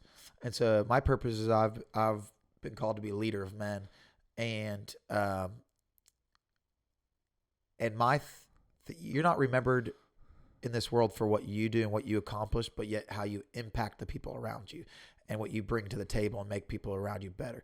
So therefore, I've taken it as a mission to affect as many people as I can that are mentally weak and give them a reason to be better, because that's the whole thing is if you're not growing, you're dying. So like my gym is called Ultimate Ninja because the ultimate goal is better than yesterday. Right. In some form of fashion, physically, spiritually, or mentally. If I'm not getting better in one of those things. Well, if you're not moving forward, you're moving backwards. Yeah. So, but people settle for mediocrity because they don't know their purpose. And the same thing with why you see so many rich and famous people fail and kill themselves and stuff is because they don't know their purpose, but they've tried to constantly fill it with different things, this emptiness. And so once they've tried all these things to fill it with, and they think they've ran out of things, then it's game over for them. Like Robert Williams, like no one thought he would. That's the guy. Robin Williams. Was it Robin Williams? Robert. I was right? Yeah. Oh, dang. Y'all still know. I guarantee you someone called him Robert, though. Yeah. So you're good. Okay, but y'all still know. And the guy that played the Joker. Heath Ledger. Heath Ledger? Keith Ledger? Heath Ledger. Yeah, like both of them, they both killed themselves. Right. And the guy of Linkin Park.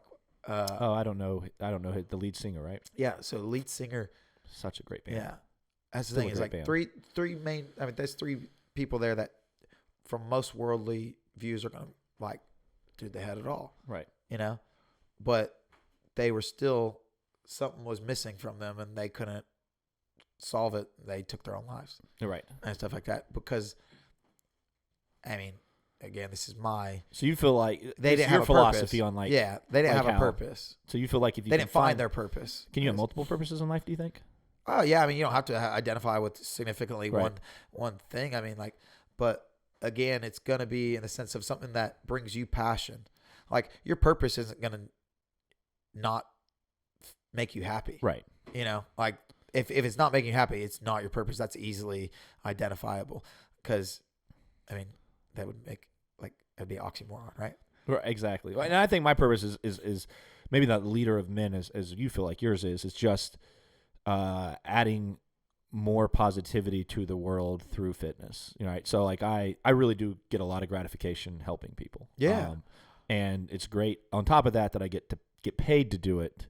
But I even have clients that I'd like to think that they came to me and be like, man, I just don't have the money this month, but I'm not going to give up.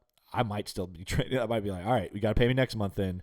But I literally do that. Long as you don't give up on me, I won't give up on you. Like long as you're showing me that you're still doing your workouts outside of me and you're coming to me and you're doing your workouts, you're not rescheduling, you're making an effort, I'm there for you. Like I couldn't take that away from somebody if they couldn't afford it. You know? I trade value with people. So like I have a kid that I train now that I charge him his first month. And that's what I'll always do though. I'll charge the first month no matter what, because you have to show me an investment. Right. And so I'm not, some random person's not going to come to me like, I'll give it everything I've got. I just can't, just, no, it would be someone that I've already had that has already proven to me they have what it takes. Yeah. And but like 3 people I train don't pay me and I train them the most. Do they work the hardest though?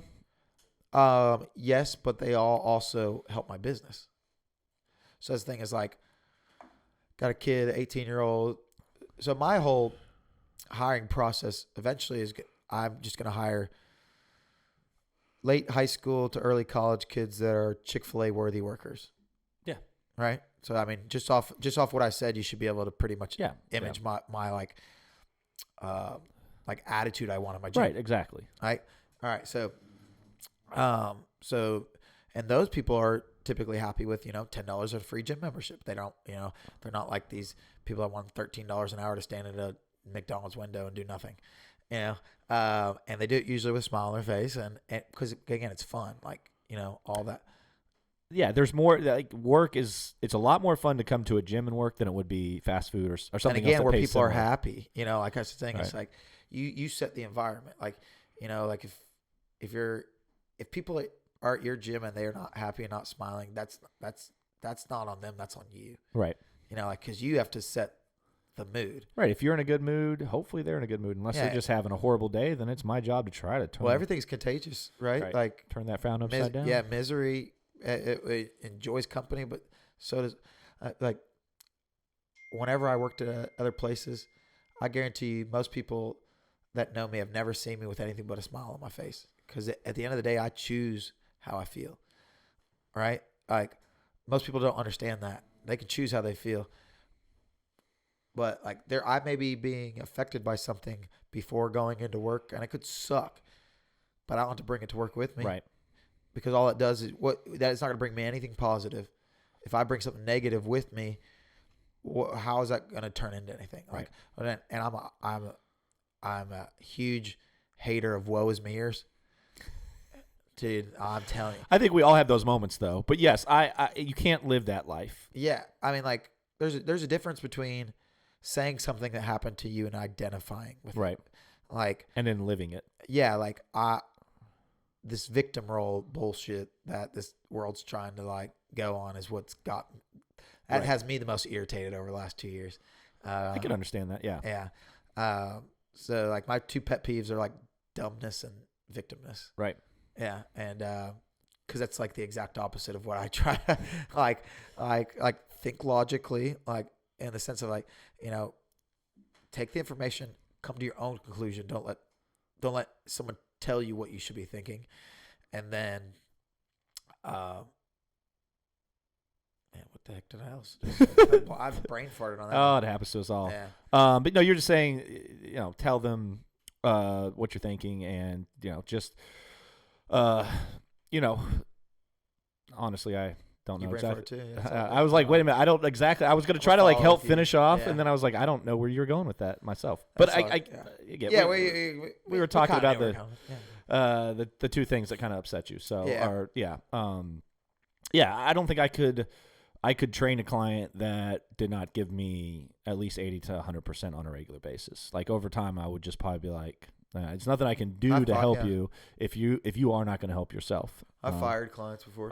I have yet to do that, but if I'm also not against doing it.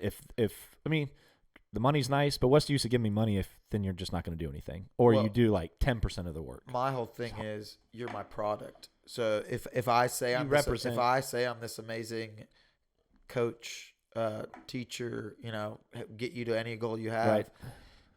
and you're telling people I train you, right. and you're not to where. But does that also mean that we've failed in the leadership aspect of getting that person motivated? Well, and I don't think it does. No, because at the end of the day, it's their decision. Yeah. So when you try to put blame on someone else for decisions you make, that's how you know you'll never get to where you want to be, because you're not taking ownership. So people have problems in this world because they will put blame on someone else to say why they didn't get there, or blame on something, I didn't have enough money to do this. I didn't get to go to college. I didn't, this and that. And right. Again, they're giving a reason why they didn't make it, instead of, I can always find someone in a worse situation than you that made it, or you didn't. Yeah. Or have the mindset of, I haven't made it yet. Right. Is like, if this is a wall or something that's getting in your way, you've got to find a way to get around it. If it's money, if it's find a way. Yeah. Like, because as long as that wall is sitting there in front of you, you're never going to be happy. You're always going to be like, I didn't do this, I didn't do that. You're always going to be that woe is me. And in my opinion, one of the only ways to get around the woe is me is, all right, let's put in the work. Let's do it, yeah. Like if my car died and I don't have a way to get to work every day, like instead of sitting here losing my job and getting upset and getting mad at the world, is like, well, the only way to move forward is to figure out another way. If that's what I need is another car, is to figure out a way to buy another car. And it may not be a fun journey, but you've got to make that journey, or in my opinion, life's just going to backslide. So that literally happened to me. So really, last year, this is all true. So in 2021 or no, 2020, 2020, I broke my wrist. Then I fought in a rough rowdy with a broken wrist. I ended up losing because I could only fight with one arm, and I just lost the decision.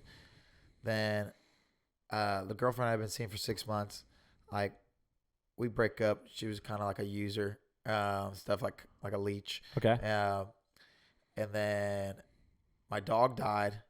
Like, that was like my best friend by far. Any country singers out there, start writing this list down. This is going to be a good country song. My car got repoed, and my dog died on Thanksgiving. Are you pulling this out of a country song? It sounds like a country. Well, you know what's even funnier? Like, so like all this crap really happened, and then I missed my first mortgage payment at my gym, and without a beat, they start the eviction process. Like, during all this, through COVID and crap. Right. And all that literally happened in the span of 2 months. Right. And now, I'm talking to my dad, and he's like, he literally said that. He's like, man, you could write the perfect country song right now. Your girl left you, your dog left you, you lost your house, or not, you lost your car, you're losing your business. Yeah. And I was about to go bankrupt and stuff. And, that was in November of 2020. But you've made it through, and you're more profitable than ever. Like, you make enough money, you can live off of it. I made negative $30,000 my first year of business, and I again started the business with only $5,000 or $6,000 in my bank account. And so it makes no physical sense how I'm still alive to me, because but then this past year, I mean, I've been gaining. I mean, I've again running the whole thing by myself. I'm at 225 Google reviews, all 5 stars. I've done everything I could on my side. I get a lot of natural marketing through people, because I again explain to them, hey, this is my situation. Right. Anything you do, post, mom groups, blah blah blah. I try, but still maybe only about 3 to 4% of Lexington know I exist. And off that 3 to 4%, this past fiscal year, I grossed $133K. Well, we're going to bump you up at least a 0.0001% after today's podcast. I'll take that. But realistically, my business by in 2 years should be at 500+K right, in grossing. And so after this next fiscal year, I'm going to open another one in Louisville and another one in Knoxville, and then goal is to retire in 5 years. Okay. Yeah.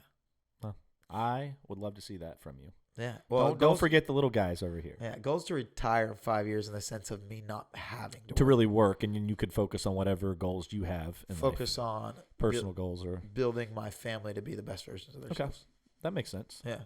So the last thing that we really haven't talked about, even though we've been talking for a couple hours, I think now, we haven't talked about the pull-up record, which is one of the things that excited me to bring you on the most before I got to know the rest of your background. Okay. Because Mike literally was he was saying he was going over to hang out with you. Okay. And I was like, hey, is that the guy that just broke a pull-up record? And he's like, yeah. And I'm like, oh, you know him? He's like, yeah. And I'm like, send him a text. I want him on the podcast. He's like, done. And then he sent you a text that night, and you and I kind of linked up. And I mean, that was the main reason, because I think it's amazing. I mean, in 24 hours, you broke the pull-up record by a couple thousand. And you didn't even. Well, not a couple thousand. You could have broken it. I would have. Because you finished at 17 or 18 hours, right? So I broke it at 18 hours. So you had another 6 hours of pull-ups, technically speaking, that you could have done. Yeah. So the world record was 5,340. I broke that in 18 hours. But through that process, at about 2,500, I strained my delta minor, Okay. I had to like make sure I didn't tear it, and I was supposed to fight in Rough and Rowdy 3 weeks later, and again, that's a big like. It's okay to spread stuff out. Well, but that's like a big well, no, that's the thing is I have to like, what have you done for me lately? Right. How do I promote myself? I break record, I get it on there, people more know about me, stuff like that. Like again, it's like I'm trying to just grow everything. So, and again, it makes it that much more impressive when you do things closer together. So my original goal was to break the mile record 1 week before the pull-up record, but things just didn't work out that way. But I broke it in 18 hours, and then I strained that. So I was like, I kept going a little bit, and I was like, well, I'll stop at 5,555 because that's a cool number. And so I stopped it like right before 20 hours was over. So I had over 4 hours left. And I stopped before my main goal of 6,250, which is what I wanted to minimally get. Okay. Because that's 1 million pounds in a day for my weight. But my original goal was 7,000. But now I'm going to re-break it with a promoter out of West Virginia who's going to make it like an actual event. So will they pay for that $5,000? Yeah, so that's the thing is they're going to do everything for but this last one that you did break is actually in the Guinness Book of World Records now. Like did you go through? It still has to get accreditation. Okay. So like it takes over 12 weeks for them to approve something. That's what I'm telling you. Everything's super. But you went through the right channels with the right people to actually get accredited, right? So you're just waiting for that? So here's how crazy this is. You had to have 2 camera angles, one face to the side, one face to the front. Okay. That makes sense. All 24-hour live feed. Can't have any interruptions in the feed. I had to have 2 people watching me at all times. One had to be the digital flipper or counter for each rep. One person had to document every rep and every time it was done. So like they'd be like at 12:20 he did 2 reps, at 12:20 2 reps, 12:20 3 reps, 12:20 3 reps. And they had to document every time. And then I had to have like news articles that were written about me in it. I had to have signature witnesses. I had to have, like, I'm telling you, like, it's a pain, dude. Like it's more. But you went through all the process. It was more of a pain doing that than breaking my record. But you did go through the complete process. Yeah, but but that's the thing is it'll get approved, but I'm going to break it right after. So right. It's just like this next book will have just my second record in it. I mean the new one. We'll have the newest record once you break it. When are you going to do it? This summer, so we don't have to deal with football or other sports. Okay. Like battling for time. That makes sense. Yeah, so it'd probably most likely be like a Friday night or something like that, or Friday. Why don't you break the pull-up one as well? I will, because I will. Are you actually gonna try to break the pull-up record? Yeah, after I do the chin-up one and redo that. I want to do that one with like against somebody, or like try to like make it like. I'll give David Goggins a call. See what he's up. But David Goggins couldn't compete anymore in it. Oh, really? When he broke the record, was it years ago? Dude, his record's whack. I crushed his record. Oh, okay. So like his record was 4,321. He failed 3 times getting it, or he got it on his 3rd attempt. He talks about how at hour 17, his body was in so much pain, and he was at 3,000 reps. Hour 17, I was at 5,000 reps. But that's chin-ups. Pull-ups are a little. You don't think they're that much different? They're not much different. As long as you train for it. Yeah, it's just the way you train for it. It's I mean, people can say one is, but like, it's not the difference of level wouldn't be at nearly any close to 2,000 reps. I've done the pull-ups. I've done 3,300 pull-ups in just 8.5 hours. Okay. I'm telling you, like I'd crush Goggins his record in that, and that was one thing that was really funny to me because as I was training for this record, I would do thousands of chin-ups on the street corners to try to like promote my gym while COVID was going on, because I was like, this is the only way I can market my money, and to get the word out there. And I had people literally post pictures of me and put me on Reddit and like just straight blasting me. Like that's the thing. And people like making fun of me, like ripping me, saying like, and like one dude was like, yeah, right, that's a David Goggins record. He'll never, like, do you think he can, like, beat that man or something like that? And I just like, David Goggins doesn't have shit on me. Like, but that was the thing is, like, because David Goggins has accreditation. Well, right. He's very much more well-known on the popularity scale, which makes it a bigger deal. And he has accreditation, so right. to people that don't think or are very sheep-minded, can't understand that other people can do things like if there's a way this. Well, his mindset too. Well, that's the thing. That's what I'm saying. Like that's what I love about him. Well, oh yeah, his mindset. Yeah. But the other person's mindset too. That's why I don't care what people with limited mindsets have to say about me, because they'll never attempt something that they can't comprehend to be done. Oh yeah. You know. That's the thing. It's like you have to learn as well. I don't care if people understand me because I have a lot of character attributes that they don't have, so they can't understand it and stuff. And then, you know, I don't care how big or crazy ordinary people find my goals, because I don't pick average anything. You know, I will be anything but average because I want more. Right. And I will put in more. And so it's like, again, it's all just like a mindset. And the whole thing is I've had to learn to shape my words and be able to talk like this because I knew that was my calling, you know, stuff like that. And I couldn't get to people's emotional attachments because I was very simplistic talker, like straight line forward, you know, and stuff. And that's why I had to listen to other people, and then their words became mine, and then I was able to put my stories with it. Oh yeah, I take value from other people. Oh yeah, I try to keep my mind open. I don't have to come up with the words. Right. I just have to use them and put them in my exactly. You know, yeah. Yeah. I think I think there's more benefit for people like yourself who actually probably eat properly and get 300 milligrams. Yeah. But I mean, like, creatine's good. Like, some of the stuff in here is really good for you. But I think that unless you're really serious about working out, you're not going to get anything from it. That's true. And that means that you're eating right, so that you need that extra creatine or whatever. You're eating and working out right. And if you're not, then it's kind of like it's like the Gatorade effect thing. Like if you're just drinking Gatorade, it's horrible for you. But if you're physically perspiring and you need those electrolytes, then it's like because okay. Because it has too much sodium and shit for you. If you're just drinking it and sitting on the couch, it ends up being bad.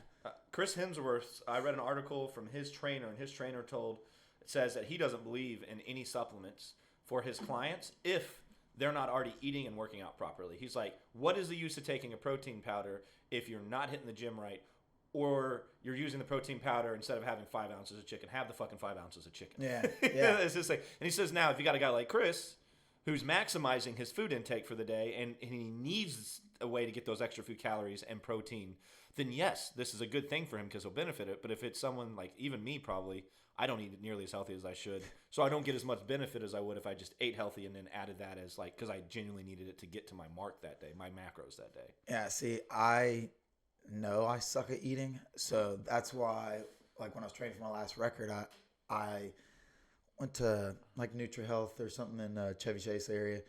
And they have like these just huge containers of like all stuff that can be just liquid. So like I got my carbs, my protein, all my vitamins that I'm supposed to get, and I just drank it because I know I suck at eating. Like I'm busy all the time, and running like a gym and stuff. Yogurts, man. I do a lot. I don't eat a lot because like yesterday.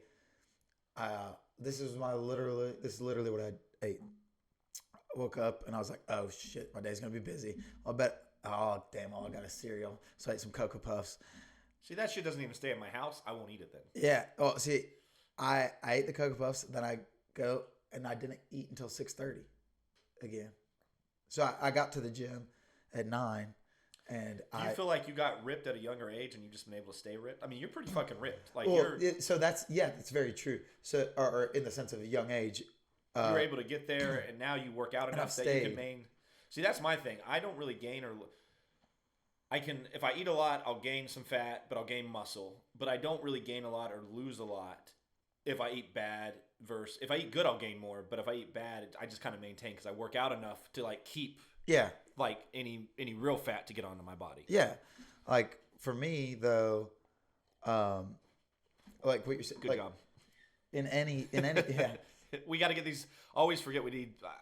I'm happy you remember to take pictures. I've already started recording. We're good to go. Oh, we are? Okay, cool. Yeah, cameras and everything are good? Yep, you're good. Just keep talking. Okay. Yeah. Well, yeah, like what you're saying,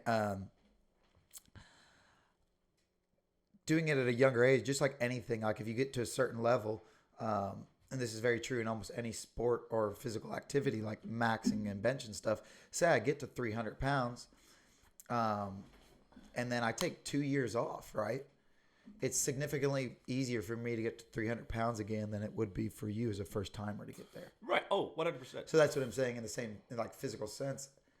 I've never not had a six pack in my entire life. Really? Ever since like 8 years old, because I've always been tiny, the smaller kid. See, I didn't even have a six pack in high school because I was too skinny. I was too You were skinny, too skinny to to even have a six pack. See, yeah, like I was an all-state swimmer. well, yeah, you also don't like that theory of that time is you don't want muscle, blah blah blah, or like a lot of it. Oh, right. You but- want lean, real lean, light muscle. Yeah, but now you do see like swimmers are jacked. Like, like in when running track and stuff, like I wish I would have understood it earlier. That like my whole thing was, and I didn't really understand it until like my senior year, but not care about the like first half of my season, right? And I should just trash my body in the weight room and stuff. And it got to the point where I was just like, oh, I want to lift hard in the middle of because I didn't want to be sore because I wanted to win my races and stuff. Oh. But the real benefit again, like you got to think like, what's your goal? Your goal is not to win this race that gets you nothing and might, like congrats. You like in college when you win, you get a T-shirt, or like at a bigger meet, you might like get a watch or something like that. Right. But other than that, it's a non-memorable meet that no one again will. I mean, you're down in that record of that meet only, but the real end game goal is always conference and nationals. So your end game goal is to prepare everything and then taper off for nationals. But like until you are taught that or understand it, you never, because you're just like, I got to win, got to get back. Like, right. I'm blah, blah, blah. And that's why so many athletes will peak early and then drop because they'll taper off too early because they're worried about more the middle of their season. Okay. Yeah. It works. Yeah. I mean that makes sense. All right, I forgot one thing I forgot to do, and I need to do. I've been trying to do these rapid fire questions at the end of the podcast. Okay, kind of fun. That's cool. That seems very like so I'm trying to Barstoolish. That's where we got it from. I really like the. Well, there we go. I put the two together. Yeah. No, I mean that's what I look at Joe. I take pieces from everybody. Yeah, because I don't know what smart. works. So I see what works for them, and then I hopefully learn my own thing over time. Well, that's one of my favorite things, and like to be successful, you don't have to like recreate. Like you don't have to be an inventor of this new brand new idea and stuff. Just take a look at what's out there and what works. But I know that you've got to get to work here shortly. And we've been talking for, ever. Yeah. But before we finish up, I do have a couple rapid fire questions for you. All right. And then if you've got anything you'd like to say about your gym after, then, gotta put your, why I'm pulling up these rapid fire questions. Here's your chance to shout out, say anything. So my gym's in Lexington, Kentucky. It's about 3 blocks from Upper Arena. It's 120 Payne Street, but, everything I run my gym by my entire self, so everything's on a book by base schedule. So it's just done through my online, which is ultimateninjalex.com. And then I'm just Facebook and Instagram. Any advice you want to give anybody out there?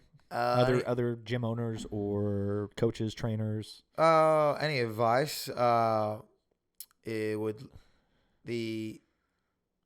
best thing you can learn in life is to do the shit that needs to be done even when you don't feel like doing it. I think that's a good piece of advice right there. Yeah.